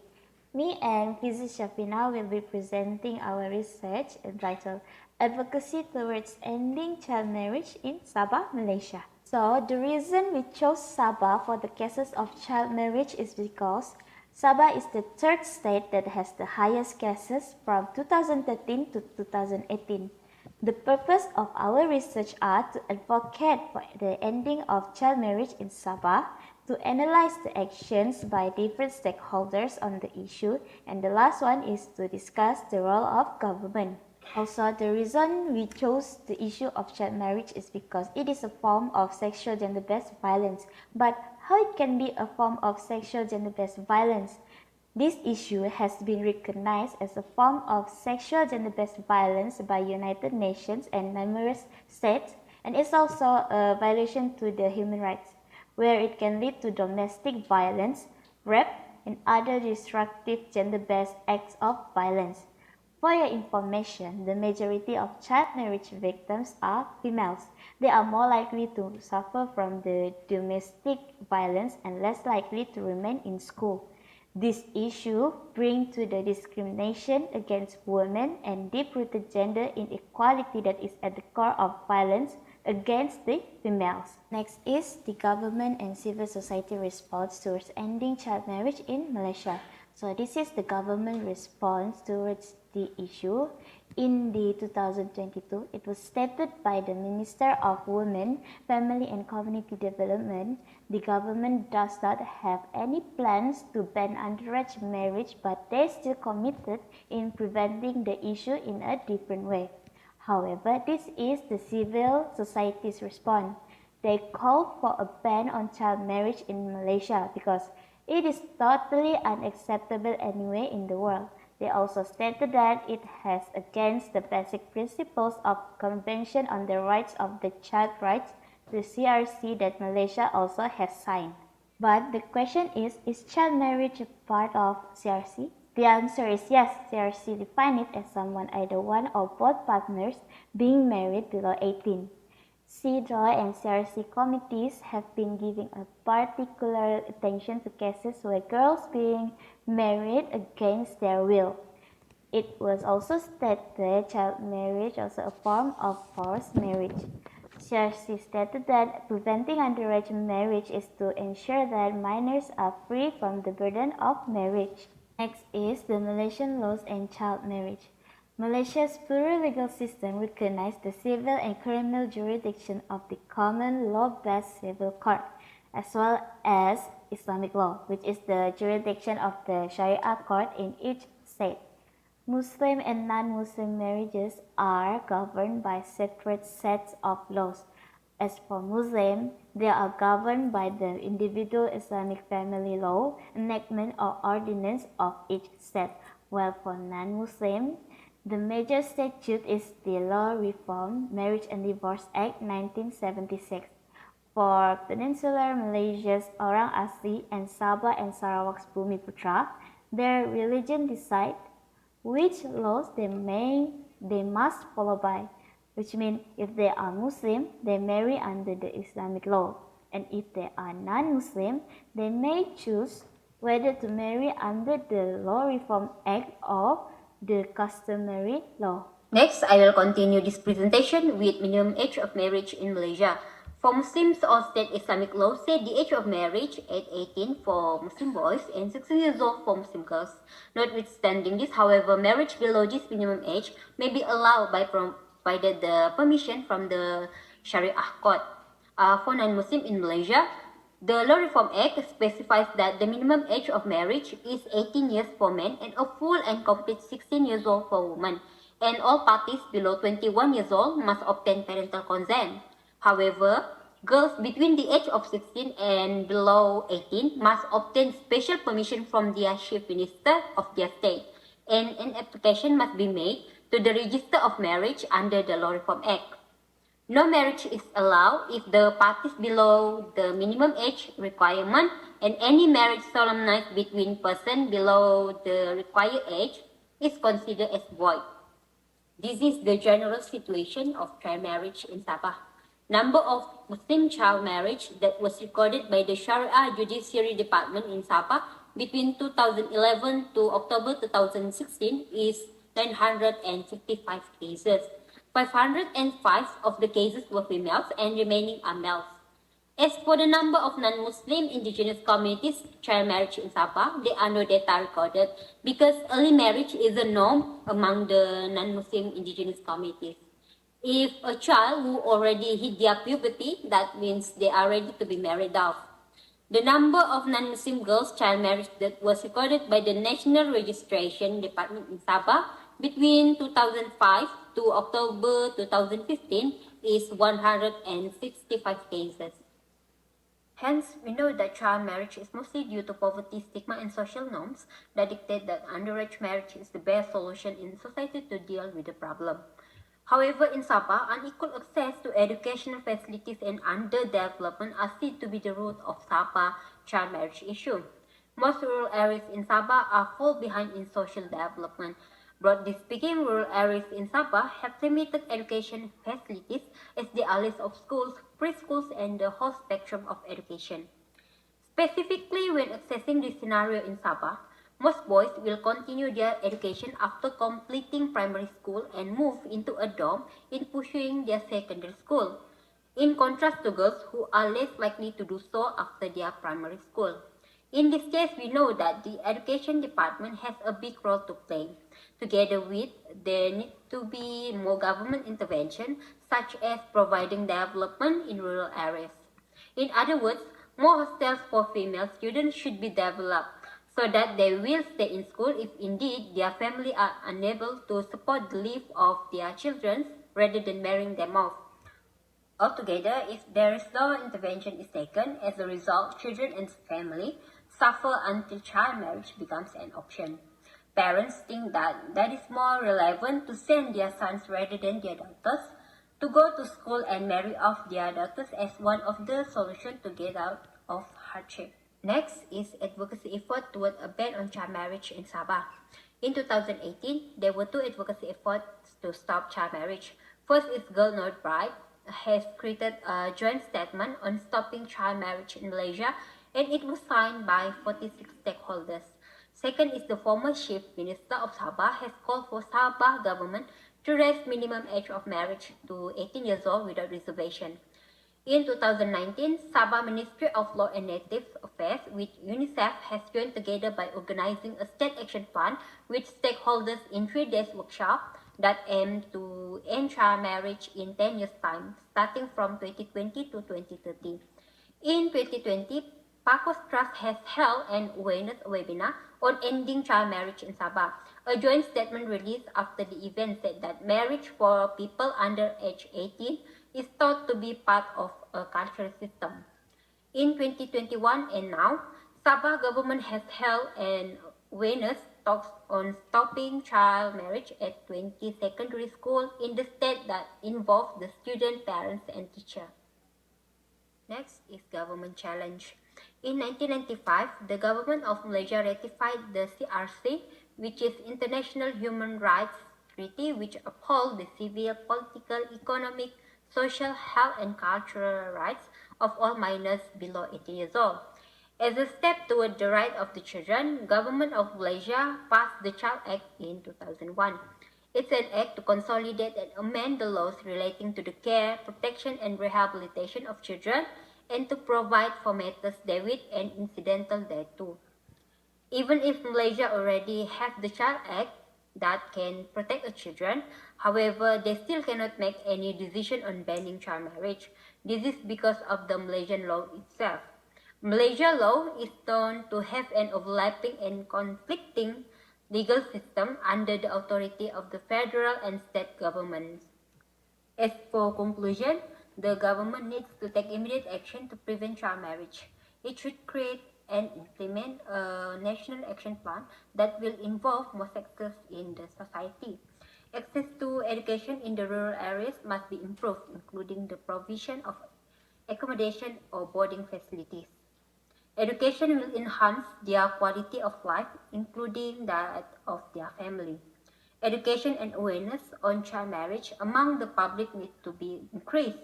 The message must be clear that every child deserves the chance to reach their full potential, instead of resorting to child marriage as their only option. Thank you for your attention, and let's end child marriage together.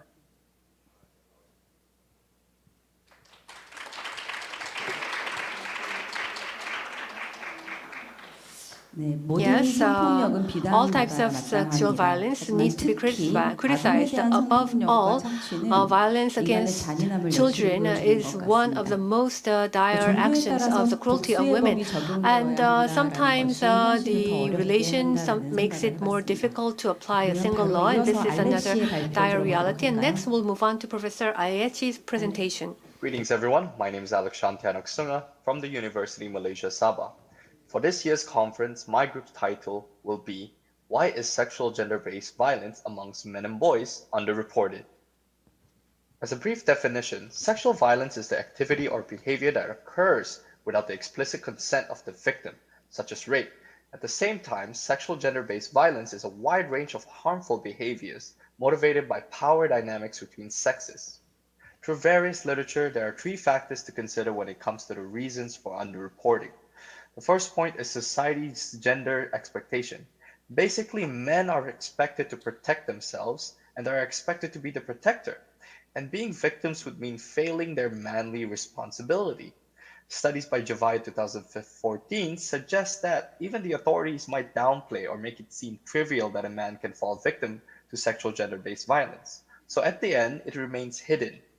Next is stereotypical gender roles, where masculinity is a social expectation of being a man, such as men are not allowed to cry or perceived as weak.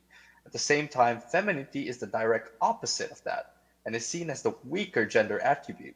With that in mind, hegemonic masculinity, on the other hand, is where males are socialized into showing dominance over women and even men, which promotes a primitive perception of manly characteristics.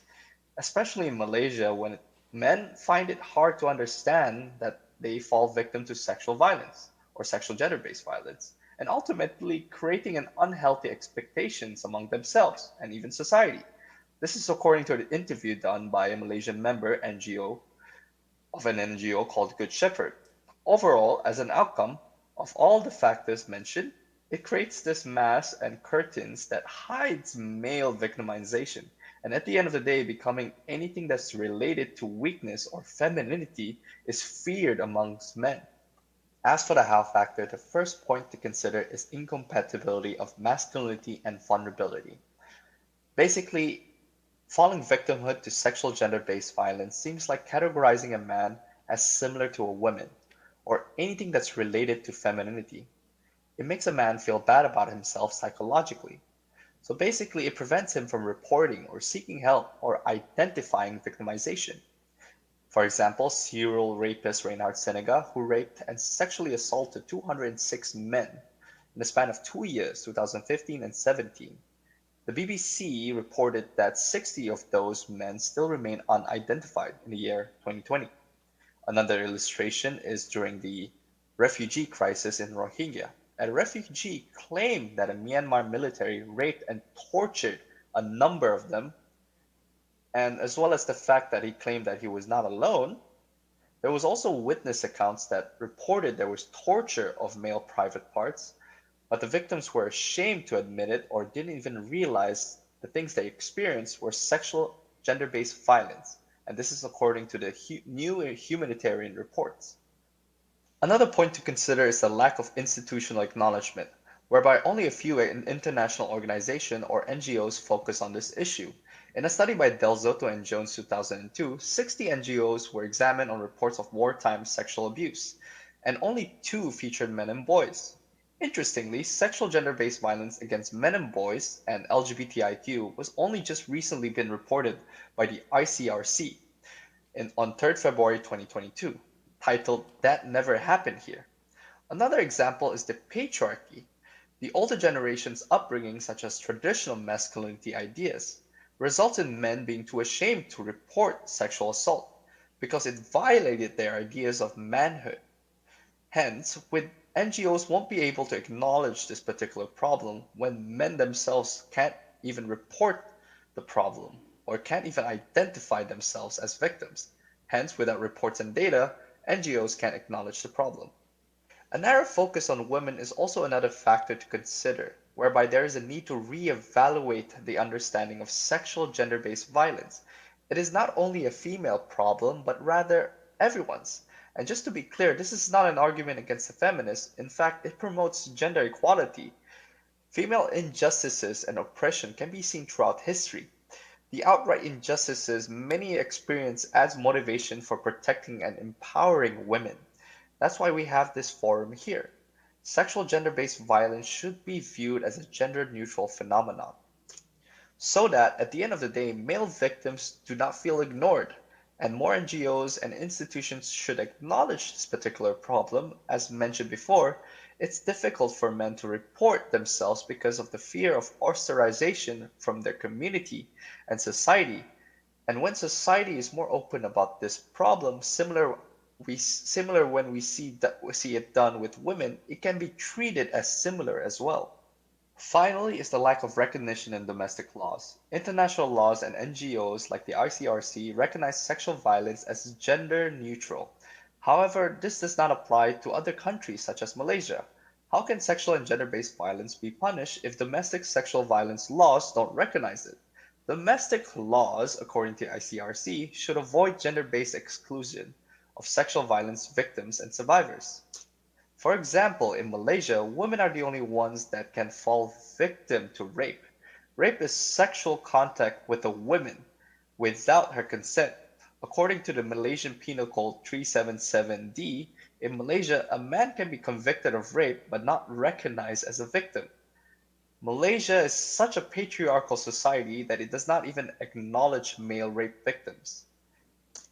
Another example is that Malaysia outlaws sodomy. Malaysia Penal Code 377A, oral and anal sex, regardless of gender, is illegal. Regardless of consent, a person can be convicted. Punishment includes 20 years and also whipping. And male rape victims are also at risk of countercharges because of the act of sodomy. Now going towards the when section, or in a way, when does this particular phenomenon happen? A point to consider is impunity and anarchy. When perpetrators can get away with sexual violence, it is difficult to seek justice without law and order. Perpetrators can get away with their actions and sexual urges, which also means it is difficult for other men to seek the right institution for help and justice. Another point is the lack of information. NGOs and institutions that cater for women and men should make it very clear that they cater for all sexes. For Malaysia, an example, Women's Center for Change, WCC, mentions they occasionally receive male victims. Another illustration is Women's Aid Organization, WAO, which does not mention any sort of services or data catering to men, similar seen in the WCC. However, the official services such as counseling and outreach on their website does not have a section for men specifically. The fact that they only mention children and women is another problem, implying that men can't be victimized. Especially in the patriarchal settings in Malaysia, it is difficult for men to approach NGOs in Malaysia when they are not clear about providing services for both sexes regardless of age. Another point to consider is patriarchy and masculinity. Patriarchy refers to the gender-based relationship in which men and women are treated differently. Patriarchy is a social system built on unequal social ties. Under patriarchy, attribute perceived as feminine are viewed as a weaker gender attribute. In contrast, patriarchal masculinity promotes masculinity as inherently superior to femininity. This contributes to the perpetration of gender inequality. Even prominent feminist theorists believe that it is the heart of sexual gender-based violence against women and girls, and even men and boys. Finally, it is an attribute that disproves the notion that males can be vulnerable or weak. Now going towards the where section, Malaysia, for example, has complicated laws, particularly in regards to the fact that men are not legally recognized as rape victims. The sodomy laws may also appear discriminatory to the LGBTIQ community. Official statistics from the Royal Malaysia Police (PDRM) do not include a number or statistics on rape reports for male. However, on sexual harassment include both male and female victims. This is because sexual harassment is now just legally considered as gender neutral, thanks to a recently introduced sexual harassment bill last year in 2021, which expanded on the previous Sexual Harassment Act. Finally, only a few organizations such as AWAM, All Women's Action Society, are willing to share their statistics, especially on male sexual gender-based violence. Other examples of where this phenomenon could occur are in prison and captivity. Sexual and gender-based violence are pervasive problems in prison, according to Wolf and Shi, 2010. For example, in Balkan Wars, in Bosnian detention camps, according to a study by Carpenter 2015, there were regular reports of sexual and gender-based violence amongst prisoners and amongst guards themselves. Until this day, most victims were not identified and have not sought justice due to the fact of the stigma that carries around as a victim. They were just too ashamed of it. Another example is seen in Xinjiang internment camps in China. There are no exact numbers given, but there are reports and stories of men and young boys being regularly raped by the guards. This is because in this particular situation, men and young boys are even less likely to report these crimes because they fear being labeled as homosexual and unmasculine. Thus also in the situation of conflict, where sexual gender-based violence is used as a weapon against men and boys, where men and boys are tortured or emasculated or homosexualized or too feminized. And at the end of the day, this results into men and boys being hesitant to report as sexual gender-based victims. An example of this, the Russian-Ukraine war, where most of the victims are unwilling to report, according to a study by Mandel 2022. Now, what can we do as a society? As a recommendation, firstly is by unlearning stereotypical gender social roles. People, and especially children, should avoid social influencers that promote stereotypical gender roles. Third is to promote gender-neutral attributes in the media and ads. Fourth is to integrate gender in relevant subjects as a part of formal education in schools. And last and finally is to advocate a gender-neutral laws that does not exclude other genders. In sum, or in conclusion, the provided evidence demonstrates that men and boys can be targets of sexual and gender-based violence. However, due to the aforementioned difficulties, it is difficult to study this unfortunate phenomenon as male victims are often reluctant to report such cases, since most scholars still consider it as a silent, hidden, or tip of the iceberg crisis, implying that more work is needed to fully comprehend this notion. Thank you.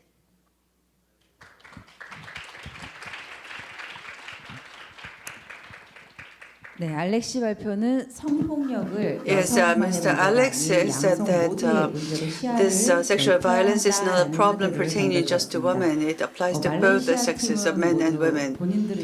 So the Malaysian delegation chose to make a video presentations, although they are present here in person. I'd like to know if Professor Ayas would like to make a comment, perhaps through video or live. Yes, please go ahead to make a comment. Okay, thank you very much. Before I start my comment, I'd like to give the floor to Noor Abiana to say a few words about her presentation, and followed by Alec. Hello. Assalamualaikum and hello everyone. My name is Noor Abiana binti Abdul Latif.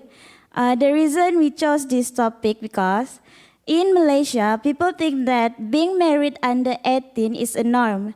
However, they didn't realize the consequences of the issue might be have on to the child in the future.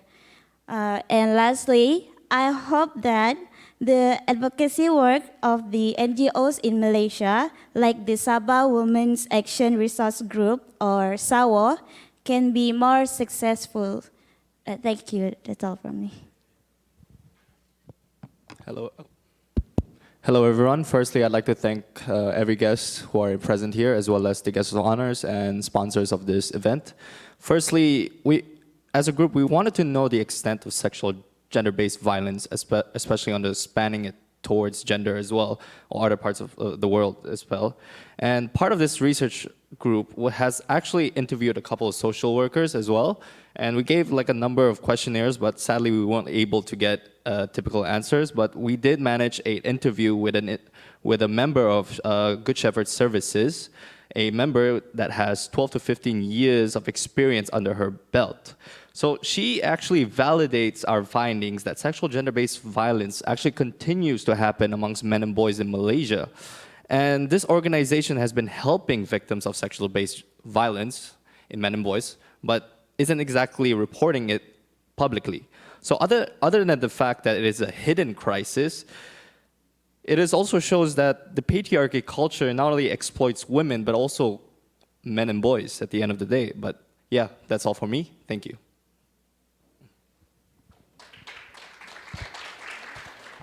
Okay. Again, I'd like to greet everybody. Assalamualaikum warahmatullahi wabarakatuh. And thank you again to the organizers for inviting us from University Malaysia Sabah. Our appreciation to our host, the NGO History Forum for East Asia, and the Women's Human Rights Institute. For our research projects from Malaysia, we figured that we wanted to do something that is quite relevant, to young people. These are the topics that are often discussed by our students in the university.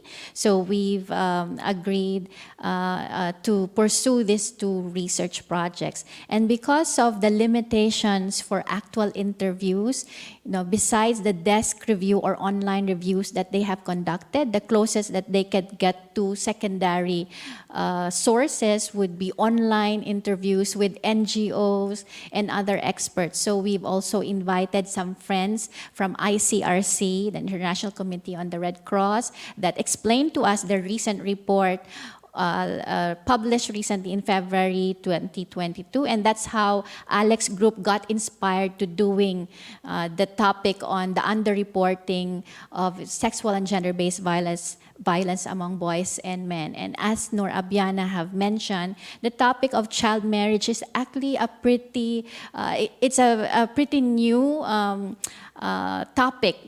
It's not that it's a new topic, it's even an old practice, but for the past 5 years, this is really an important issue for many of the NGO community in Sabah. So we are really happy to be able to share with you the insights from the work of civil society in Sabah. And hopefully through this research project, we also get to inspire more of our students who are watching us today so that they can continue and explore these topics that are not only human rights, but are very important learnings for us, especially if we want to deconstruct, deconstruct the violence that happens in our society, and if we want to continue our work of building peace.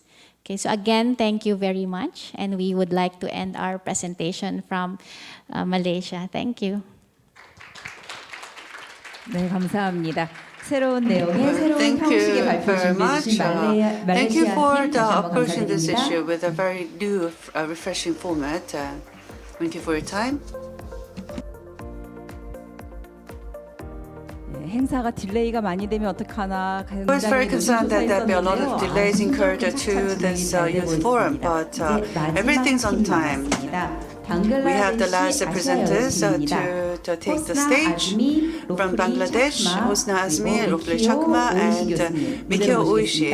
Please take the center stage as we get ready to begin the presentation. The Bangladesh team divided 20 students from the 5 countries attending the Asian Women's University into 6 teams and examined the patriarchy patterns that remained as a practice in their respective countries over the 4 months under Professor Oshi's guidance.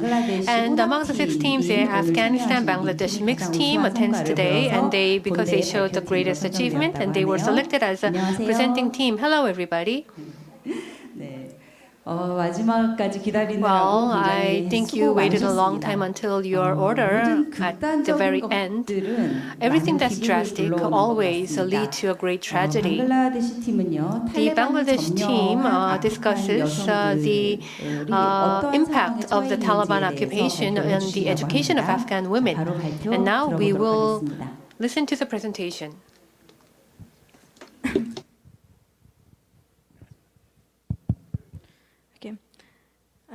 Greeting, ladies and gentlemen. Good afternoon.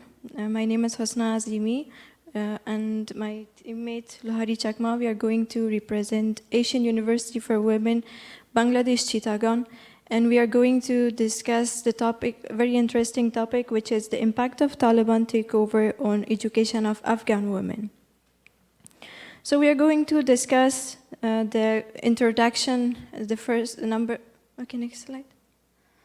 We are going to discuss the introduction, background, international laws that ensures education is for everybody, and current situation of Afghanistan, patriarchal impact on Afghan women education, the economic impact on the Afghan women's education, and the influence of neighboring countries, that how they can have significant influence on the education of Afghans, and some points of view of Taliban and the sufferer as well, the students.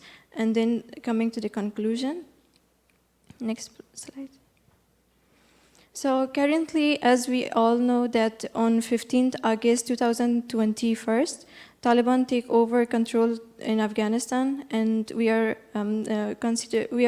noticing that women are the only one which they are suffer the restrictions of basic human rights and education, these things. So the Taliban's de facto administration has already banned secondary schools on women's. And also the insecurity, lack of girls' school, and declining the international aids for education. These are only one side of the challenges. And the other side, the conservative of mindset of Taliban are actually the shape forming of the patriarchy in the society. And many other countries, they have stopped their supporting funds to Afghanistan, and that is causing very economic catastrophe to the country. And we will discuss the role play of Bangladesh, Pakistan, China, and Russia that how they can influence on Afghan women education. Next slide. So in the background, let's go to the history. Let's go to the back and see that how Taliban were in 1996 to 2001. The first invasion of Taliban, we will see that they had banned secondary and higher education for women, which we actually see that currently is also going the same. That in 2021, which last year they took power, we see that around 80% of secondary schools are being banned on Afghan women, which approximately is 3 million girls, which they are going to be uneducated in the future. And also these Taliban, they are trying to have influence with the social media. They are saying to just get the international attention, but they are not doing what they promised to the country and to the people. Next slide. Here we can see that some international laws that they ensure education is for everybody. According to the Article 26 of the Universal Declaration of Human Rights, they say that education, human rights, and basic freedoms is mandatory for everyone, but Taliban are ignoring it. And also the United Nations Declaration on Human Rights, Education, and Training, they also say that everyone has the right to know, seek, and to receive information, and to get education equally. But these are the laws that Taliban are ignoring it completely. Next slide. So now let's see that are the social media spreading the right news or no. So we can see that on 17th of 2021, Taliban announced that the schools will get open for everyone, and the students were so happy that they are going to the schools and getting education as normally. But on the day which they went to school, only boys were allowed to enter to the schools, not women, not girls. So this is very disappointing that we are living in the 21st century and seeing that a country is facing restriction on basic human rights is really disappointing. And also, moreover, about this, women, they did not stop their dream and education. So besides this, they were trying to go to learning centers in order to gain knowledge. But Taliban are doing violations against them. Next slide, please. In this picture, we will see that in 13th September of 2022, this year, one explosion happened to one of the learning center in Kabul city, which almost 200 students have been killed during these explosions. So basically, Taliban are completely against education, especially for women. They say that women are not allowed to gain knowledge totally. Next slide, please. So now we are considering that what are the reasons. So one reason can be the patriarchal impact, how patriarchal can shape to these things.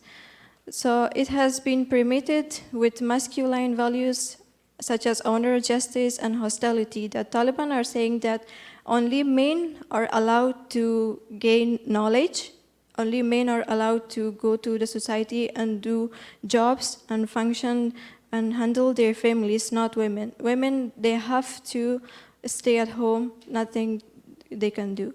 And also the misunderstanding the concept of Islam, they are considering as a weapon for their patriarchal support.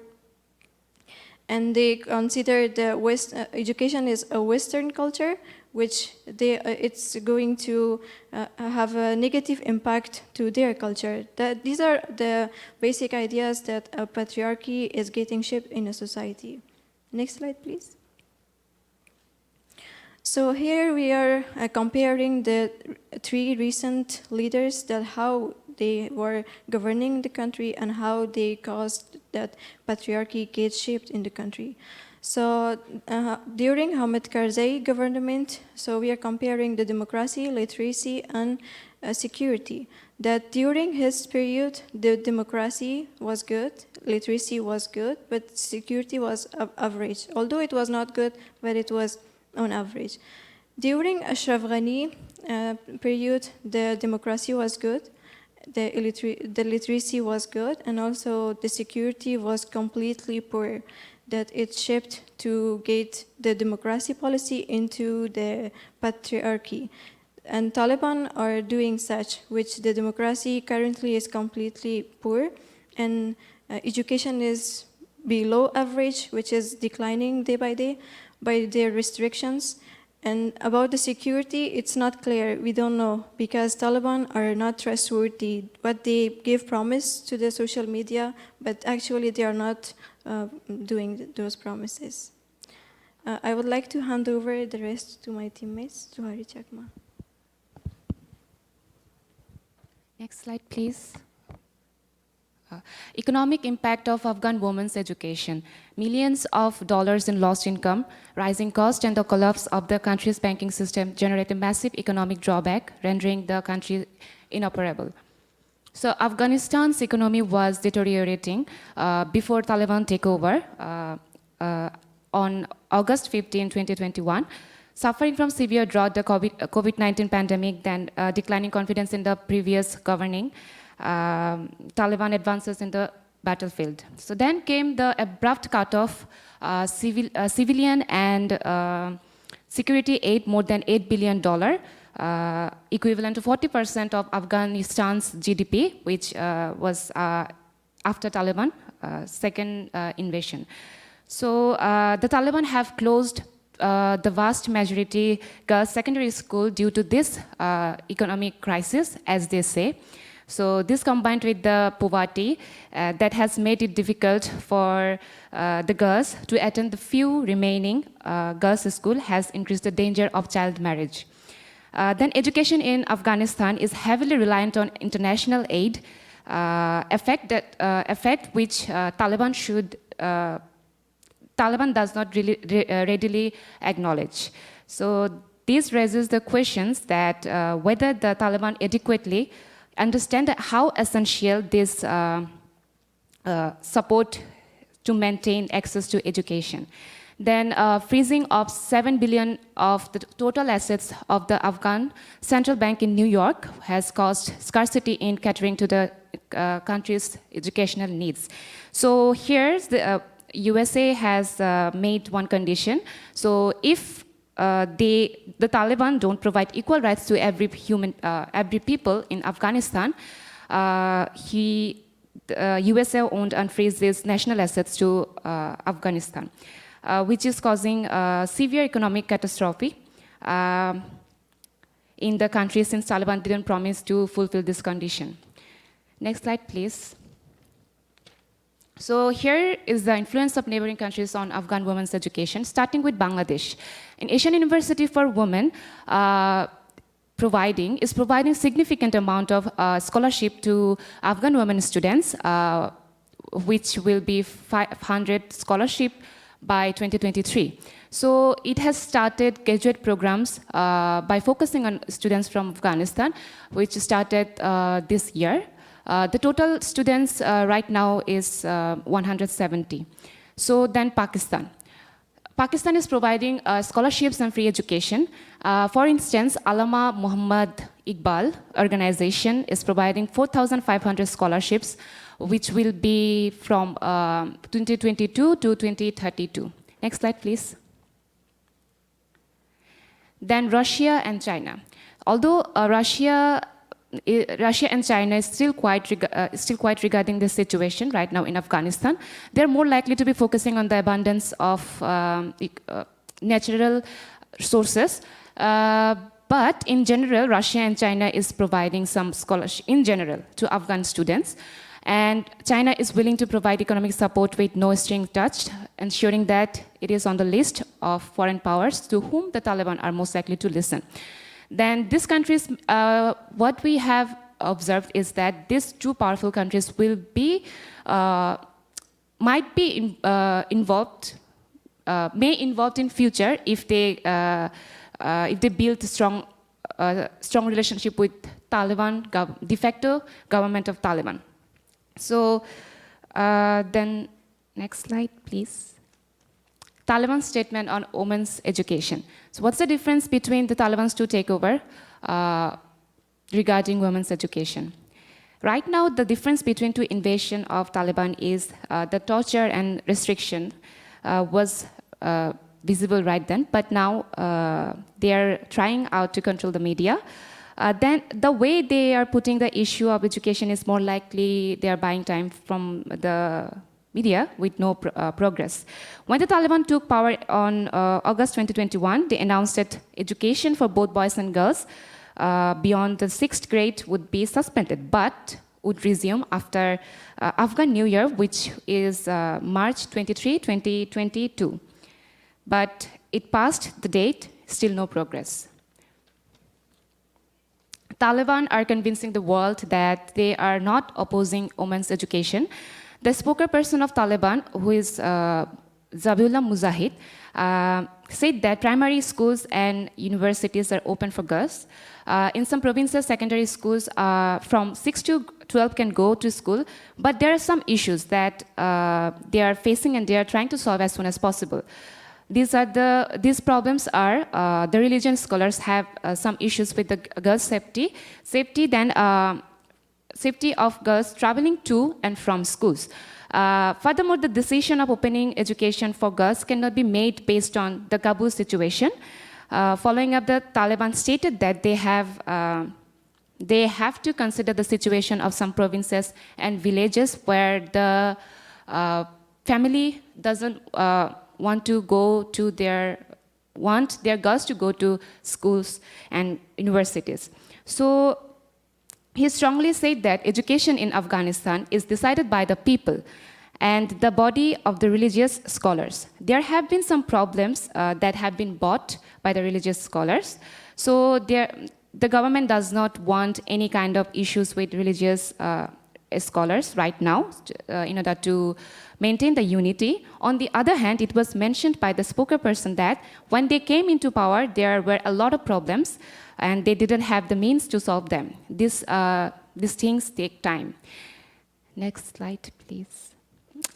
Coming to the point of view of the female students, a survey was conducted within the Asian University for Women students, only Afghan students, where individual interviews were taken to establish valid argue for secondary sources. So out of 100 students, 95% of the students reacted to negative progress on girls' education since 2021.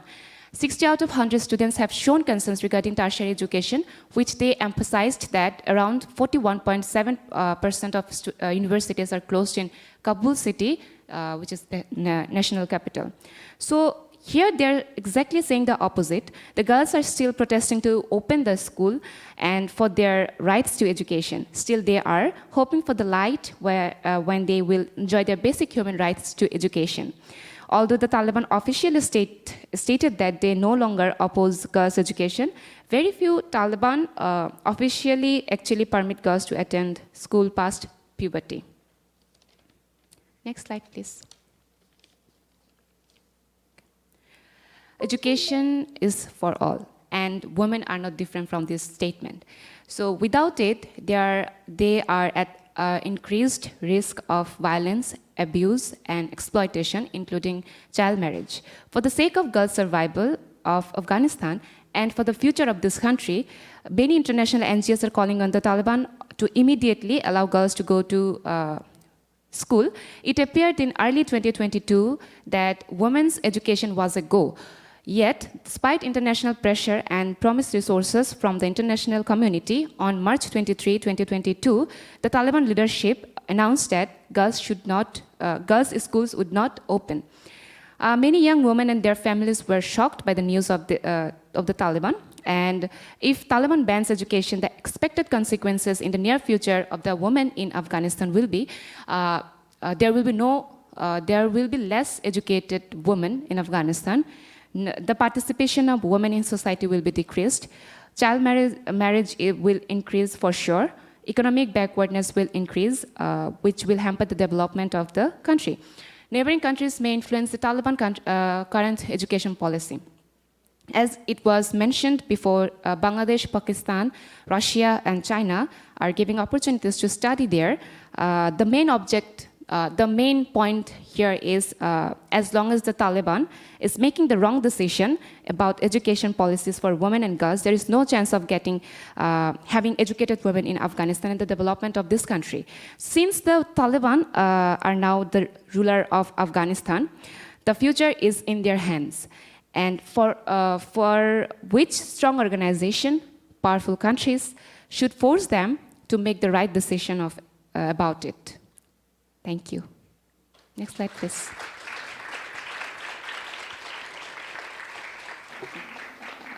탈레반이 점령한 이후에 그 아프간 여성들에 대한 Since Taliban took over, the Taliban has actually made it impossible for women to receive education. Now, can I ask Professor Mikio Isho to deliver a comment? Thank you, participants, for listening to our presentation. So it's about the current situation of Afghanistan, especially the plight of the young girls in the age of the secondary education. So since the Taliban's take over, this is the second time take over by the Taliban after 20 years of separation, gap. Anyway, so just I would like to briefly explain our university, Asia University for women's participation for this program. So initially, we have a lot of the students who showed interest in this project. And after the process of brainstorming, we eventually created 6 mostly country-based teams, actually. And in total, 20 students participated in this project. So these 6 teams are the Afghanistan, Bangladesh team, and this team. And then also basically these teams are country-based team, actually. And then the one common basic question is, in what forms does patriarchy appear in AUW students' home country? So we are interested how this patriarchy, this is, I think, the common problem in Asian countries in particular. So how this patriarchy appear, in what form in AUW student home country. So because of this, basically country-based teams has been created. First one, I already say, a mixed team, Afghanistan and Bangladesh. And then there are two teams from Bangladesh. And then one team, Myanmar, and one team, Sri Lanka, and one team, Syria. So AUW even accept Syria. Also Syria, as you know, the country devastated by the conflict that one taking more than 10 years already continuing. So anyway, we are interested in the different forms of patriarchy appearing in their own home country. So anyway, so as a result, of course, we have learned a lot. And this patriarchy, how this patriarchy appears, this one, quite a lot. So okay, I'm focusing on Afghanistan, Bangladesh teams. So this team has reviewed the ongoing problems the Afghanistan young girls, especially the secondary education girls, are facing since the Taliban's takeover for the second time. And previously, before the takeover last year, and these two governments employed the secularism. So because of this, and the young girls enjoy the educational opportunities in the countries for roughly 20 years, past 20 years, until the last August. Then the Taliban take over. Then Taliban Taliban in the first takeover, as they explained, and the Taliban completely excluded young girls in the first takeover. And the basic idea, home is the only place, and for women in Afghanistan. For the second takeover, maybe they have learned a little bit. Maybe they are more conscious about the international community and their view. So they are kind of a bit softening up, and they say, officially say, and don't worry, and we will also provide opportunities for young women. But actually, so far, what's happening since last August, so that they already found still this old idea. I think this is the old idea of patriarchy in Afghanistan, and that women have no place in the public space, and only home is a place for them. So this also continue. So because of this and the big problem, especially because of the kind of bottle gap in the secondary education, because most of the secondary education schools are closed for the girls, and maybe the university may be okay, but still university has a lot of problem, and many of the academic staff already fled from the country, and they are also a bit afraid. Also it's quite difficult for these young girls to continue their education into the tertiary level. So anyway, the short-term stopgap measures are among them are, and our university came out to offer the scholarship for those young girls who wants to enter university. So we have, as they say, so far we have accepted 170 students from Afghanistan, and then I think the next year 500, right?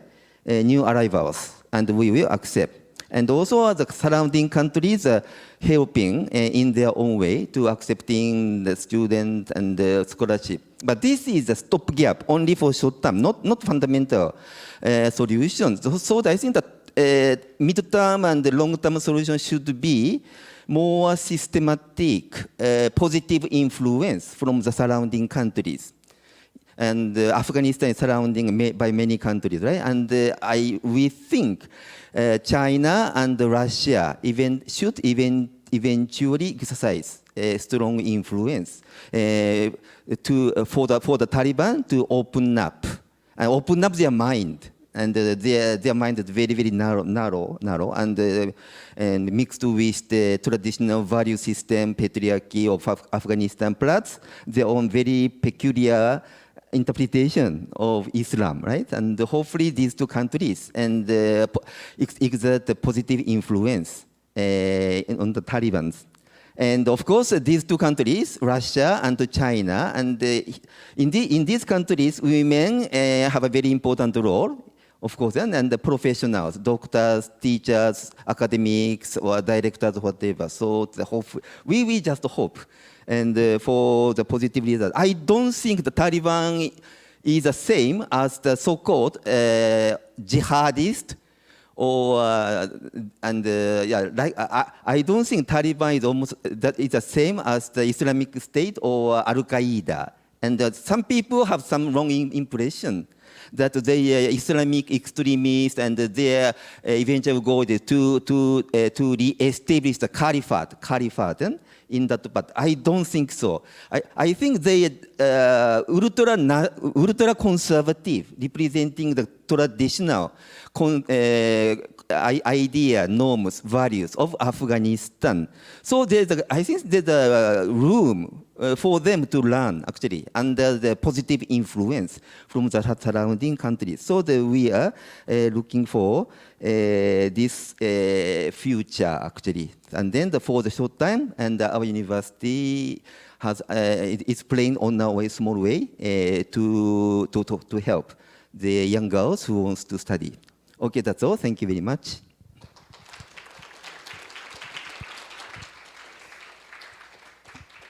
참 다양한 Well, I can see that there are many different inequalities in place. And I've heard that when you talk about economic inequality, it's going to have a temporary impact on people. If there is educational inequality, it's going to have an impact throughout one's life. 교육을 차단한다는 것은 So 여성들의 미래의 depriving someone of 가능성까지 education 모두 is really 차단해버리는 depriving someone of the possibility about their future. So this is a serious infringement of human rights. I'd like to thank the Bangladesh team for their excellent presentation. Thank you for your time.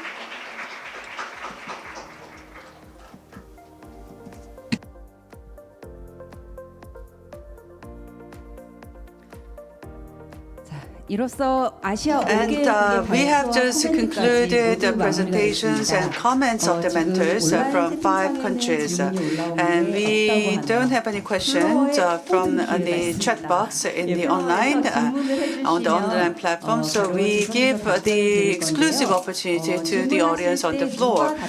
Please pose a question to any of the presenters. Please make sure that you identify the person you want to ask the question to, and then we'll have the microphone delivered to the presenters. Please respond in your seated positions. If you have any question, please raise your hand and we'll have the microphone delivered to you.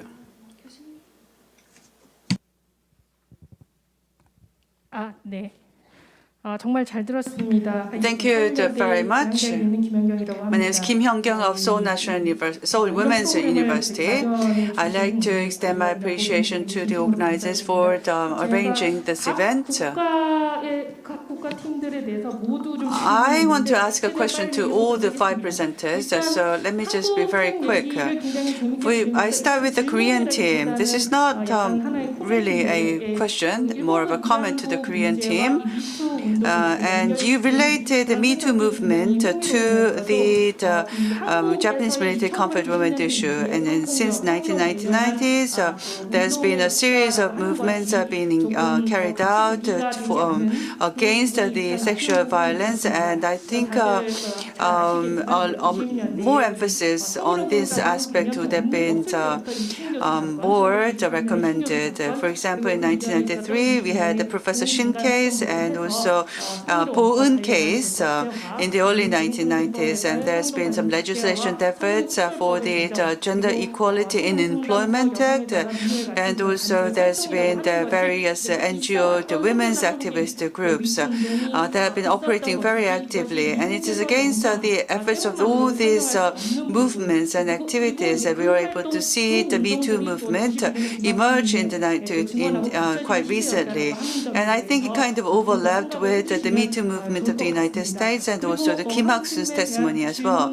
And question in this regard, perhaps in a way, the comfort women issue is something many young people sympathize with, and I think the Me Too movement was motivated them, but I also believe that Sewol, the ferry incident, had an impact on the women, young generation women, because the state was not able to protect the individuals, and it was quite evident through the Sewol incident, and I feel that a lot of people just sympathized with the comfort women issue, taking that as an opportunity.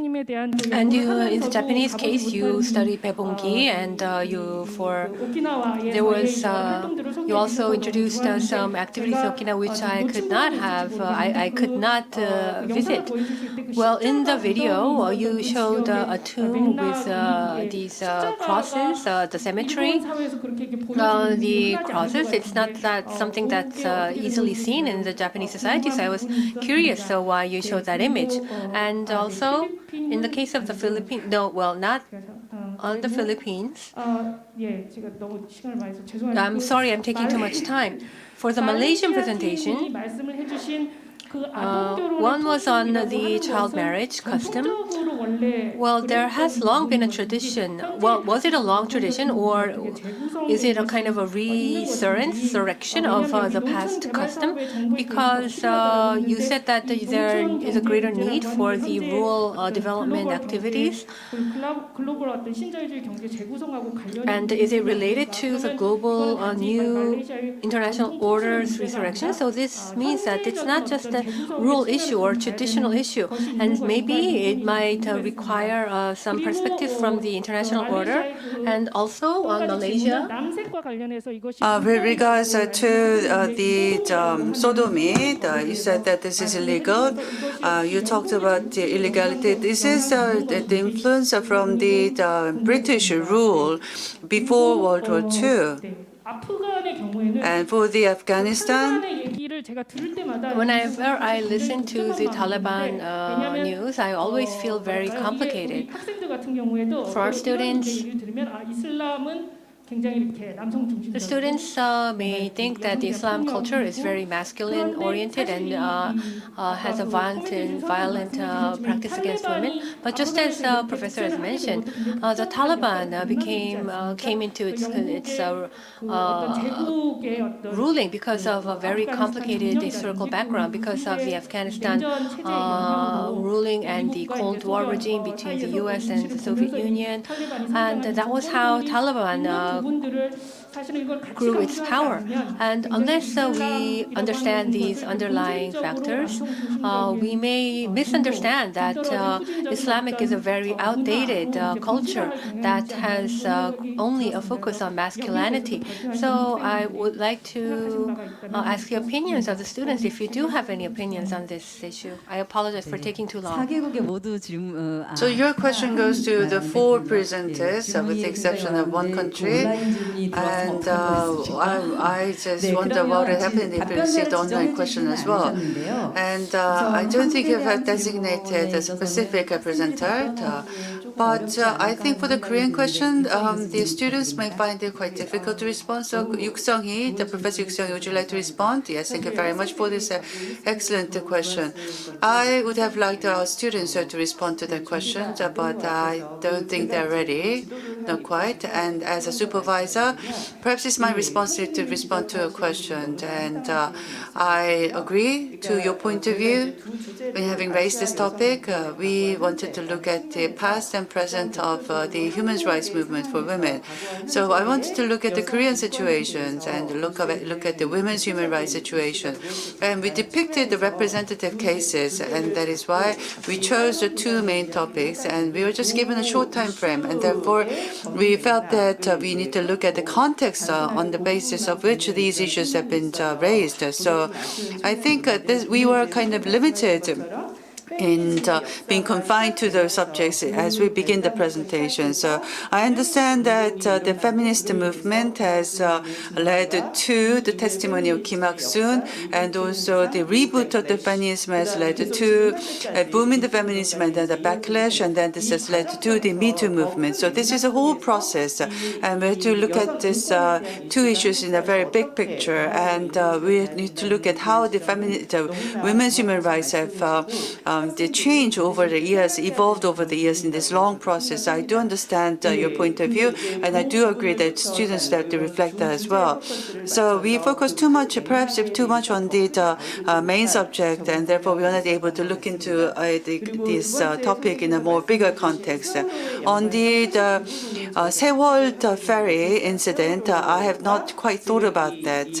I have not given much thought to the relationship between the Sewol incident and women's human rights issue. But I do believe that when it comes to the responsibility and obligations of a state to protect its national people, I think there is an overarching the point that we should pay attention to.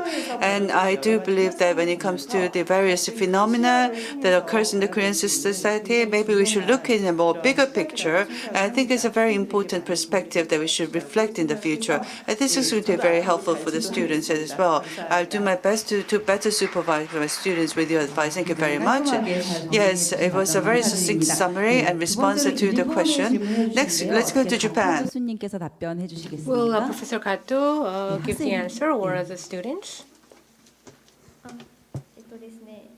お墓についての質問だと思うんですけれども、あの場所は泊外人墓地という場所で、出てきたお墓は You asked about the crosses and the cemetery. という人のお墓です。慰安婦問題と直接的な関係はないんですけれども、cemetery. It's the burial of the person called Miriam Board. And we visited that place because that was where one of the perpetrators of the comfort woman was buried there. It was in 1884. There were two Navy members, naval officers, and that arrived at Okinawa, and they attacked a civilian house, and they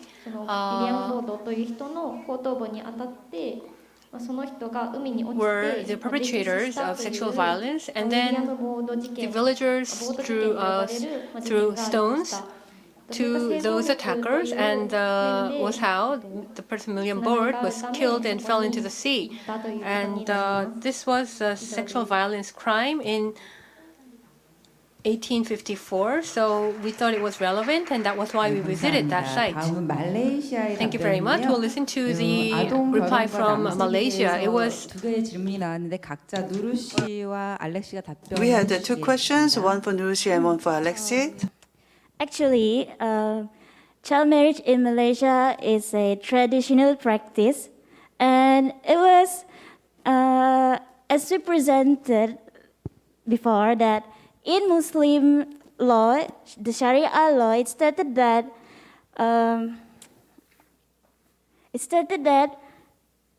Muslim boys can get married at the age of 18, and for Muslim girls, they can get married in 16 years old.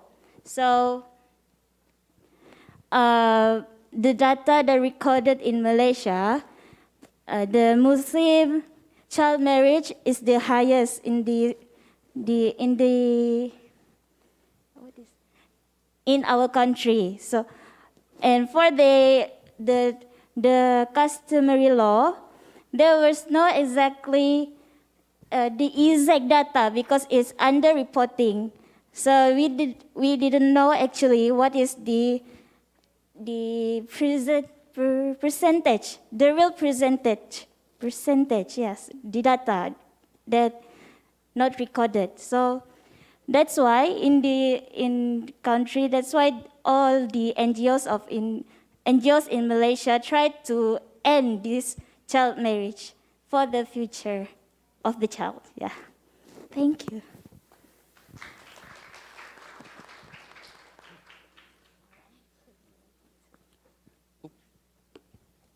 So as for the sodomy law, it is true that it is inherited from the British colonial laws, and this is actually a very common practice for ex-British colonial countries.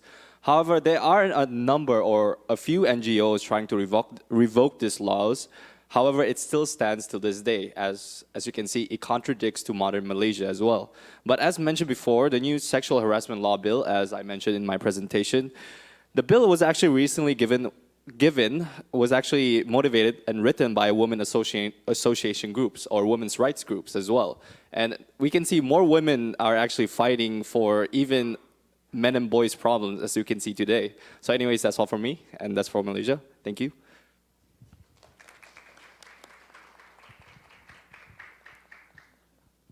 네, 마지막으로 방글라데시 And last, 팀에 들어온 we'd like to 질문은 ask for the answer from the Bangladesh team. 교수님께서 답변해 주시나요? Will Professor Azimi give you? 여기 Ayesa 조명 gives a 때문에 잘안 reply. 보여서요. 네. I would like to answer the question on behalf of our team. So the question was that are the Taliban considering masculinity only based on Islam and they're restricting women? So basically their idea is completely wrong, and they are brainwashed from the beginning. And as we interviewed some students in our university, so their classes, they are saying that Taliban are very low classes. So that is why they just want to rule like that. But they came with the new strategy to rule the country. For example, if we see that Ashraf Ghani, the leader, so he gave the land completely without anything to the Taliban's hand. Maybe the strategy is that they remove all the ethnicity from the country, and in order to Afghanistan stay only for the Taliban, considering for Pashtuns only. That's it. Thank you. 네, 감사합니다. 시간은 다 Well, thank 됐는데 you very much. I think our time is up, but perhaps it may not be fair that we just give opportunity for one person to raise a question. So let me just give one more opportunity for the audience. Do you have any questions?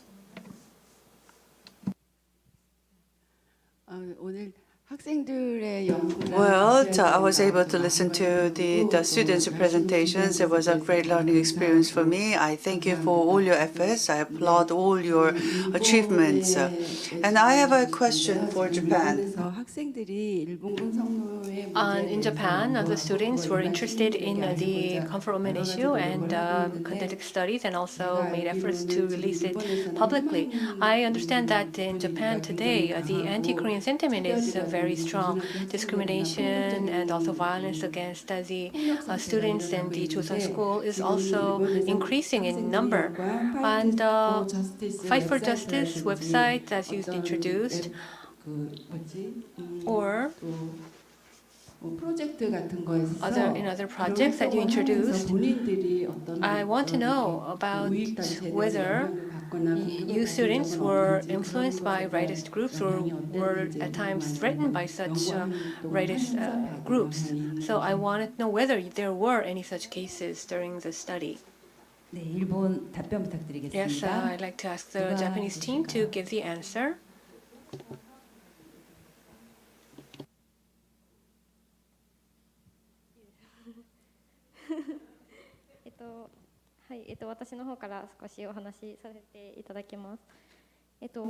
Let me give the answer. When you are in Japan, it's true that you can frequently hear the term anti-Korean or anti-Japanese. There could be rightist discourses or historical denial discourses, and that is true. In my activity, well, I did explain that we published a book, and when we published the book, we were even called that we are the members of an anti-Japanese seminar, and at the Amazon bookstore in Japan, we are allowed to write reviews. And one of the review was about historical denialism, and it was a negative review. And also, not only do we receive threats by the rightist group, but of course, some people empathize with the contents. Though there won't be many chances to learn about these facts at school, many people, after reading the book, said that they understood this issue and now feel empathy for it. So it's not that there are only rightist reactions. 제가 마지막 질문이라고 했는데 방금 I said this was his last question, but then again, I had eye contact with a member of the audience who wanted to raise a question, so please be very brief. Yes, I hope you can hear me. I have a question for the presenters from the Philippines. Professor Bonnet talked about his activities in detail.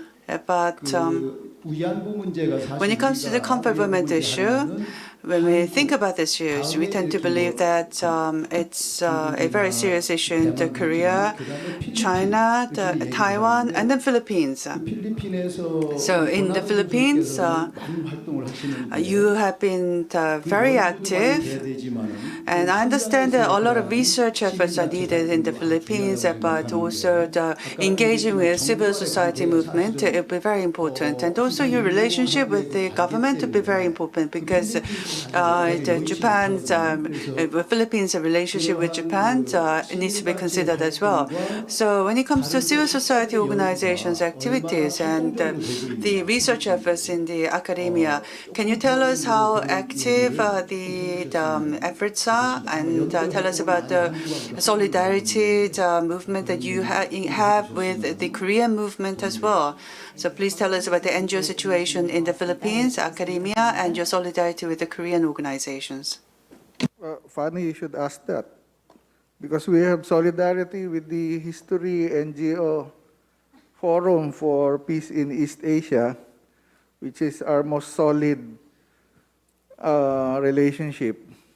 And in the beginning, I had paid tribute to Nelia Sancho because she was one of the most active leaders in civil society, advancing not only the Philippine position on the comfort women issue, but as well as other issues. But she had just recently died. And there are no identified successors. As well as Richie, who was the original liaison for Lila Filipina. So we hope that her successor, Sharon Silva, will step up to the plate.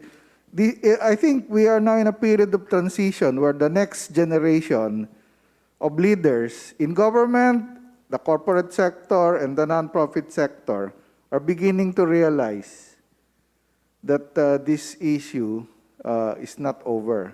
Of course, when I say issue, I mean a policy dispute. There's no policy dispute as far as the comfort women is concerned because we have lots of policies. So precisely why we apply the whole of society approach is to remind the three generations, Generation X, Generation Y, and Generation Z, that it's your turn. So we are hoping that there will be more action at the village or barangay level, as well as the different national government agencies. And for example, Sungho, as you know, there's the Rotary Club. They may be quiet politically, but behind the scenes, socially, they're very active. So it's not always overtly political. For many NGOs, their effectiveness lies in the social scene and the professional scene rather than the political scene. And of course, as a final comment, we must put money where our mouth is. That is why we have raised the framework of gender-responsive budgeting. Because there's 5% of the budget of every government agency is reserved for gender and development.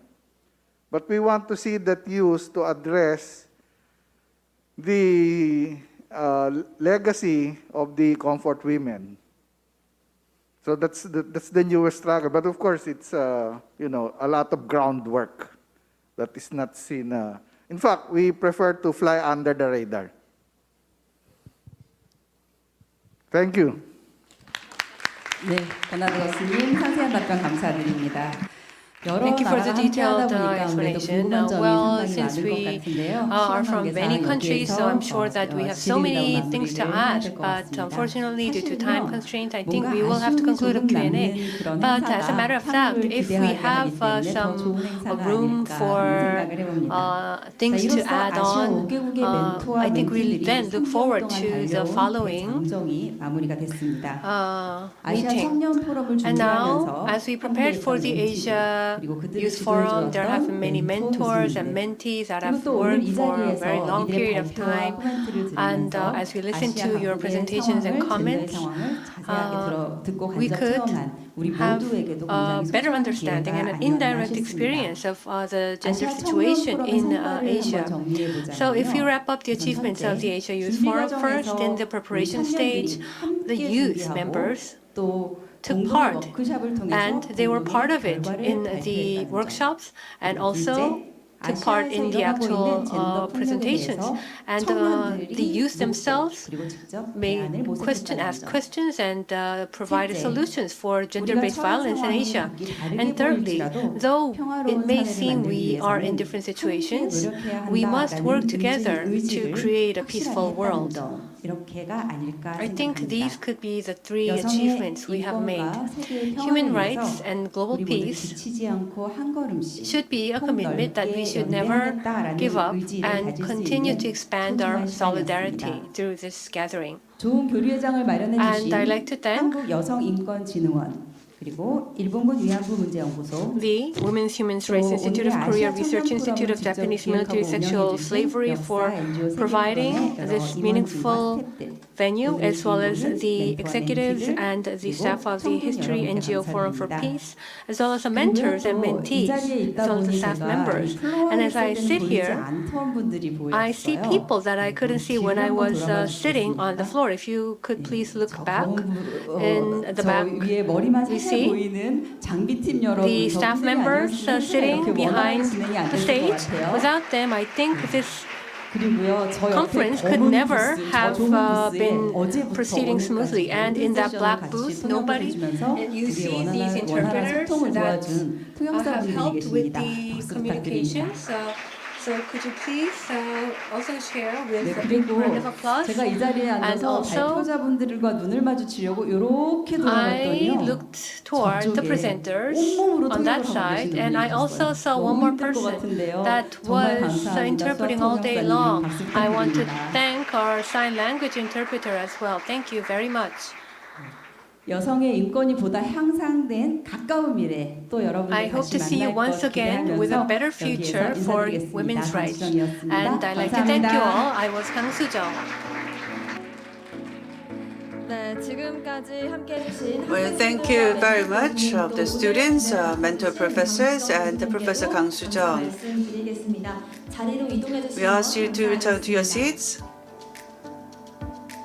And this concludes all the programs we have prepared for the two-day conference, which began yesterday to end today. And the International Conference on Women's Human Rights and Peace was convened last year under the topic of the survivors of the Japanese military comfort women to lead a wave of justice and peace. And this year we have held a conference on the topic of war, colonialism, and violence against women. We wanted to reflect on the current contemporary meaning of the comfort women issue and overcome the misogyny and also the history denialist, and in seeking the ethics of peace and coexistence. I would like to now invite closing remarks from Yoo-jin Chung, the Chief Director of the Research Institute on Japanese Military Sexual Slavery at Women's Human Rights Institute of Korea. Please welcome her to the podium. Well, as was introduced, my name is Jung Yoo-jin. And as was introduced, we have held the conference last year, and this is the second year to reflect on the current implications of the issue of the Japanese military comfort women to engage in a dynamic discussion. As I listened to the discussion, I felt as if several scenes from director Park Soo-nam's movie Silence overlapped with the discussion. Silence shows how the state and society deal with the voices of Japanese military comfort women survivors when they form their own organizations, independent of activists and volunteers, although there are also many other implications that the movie brings about.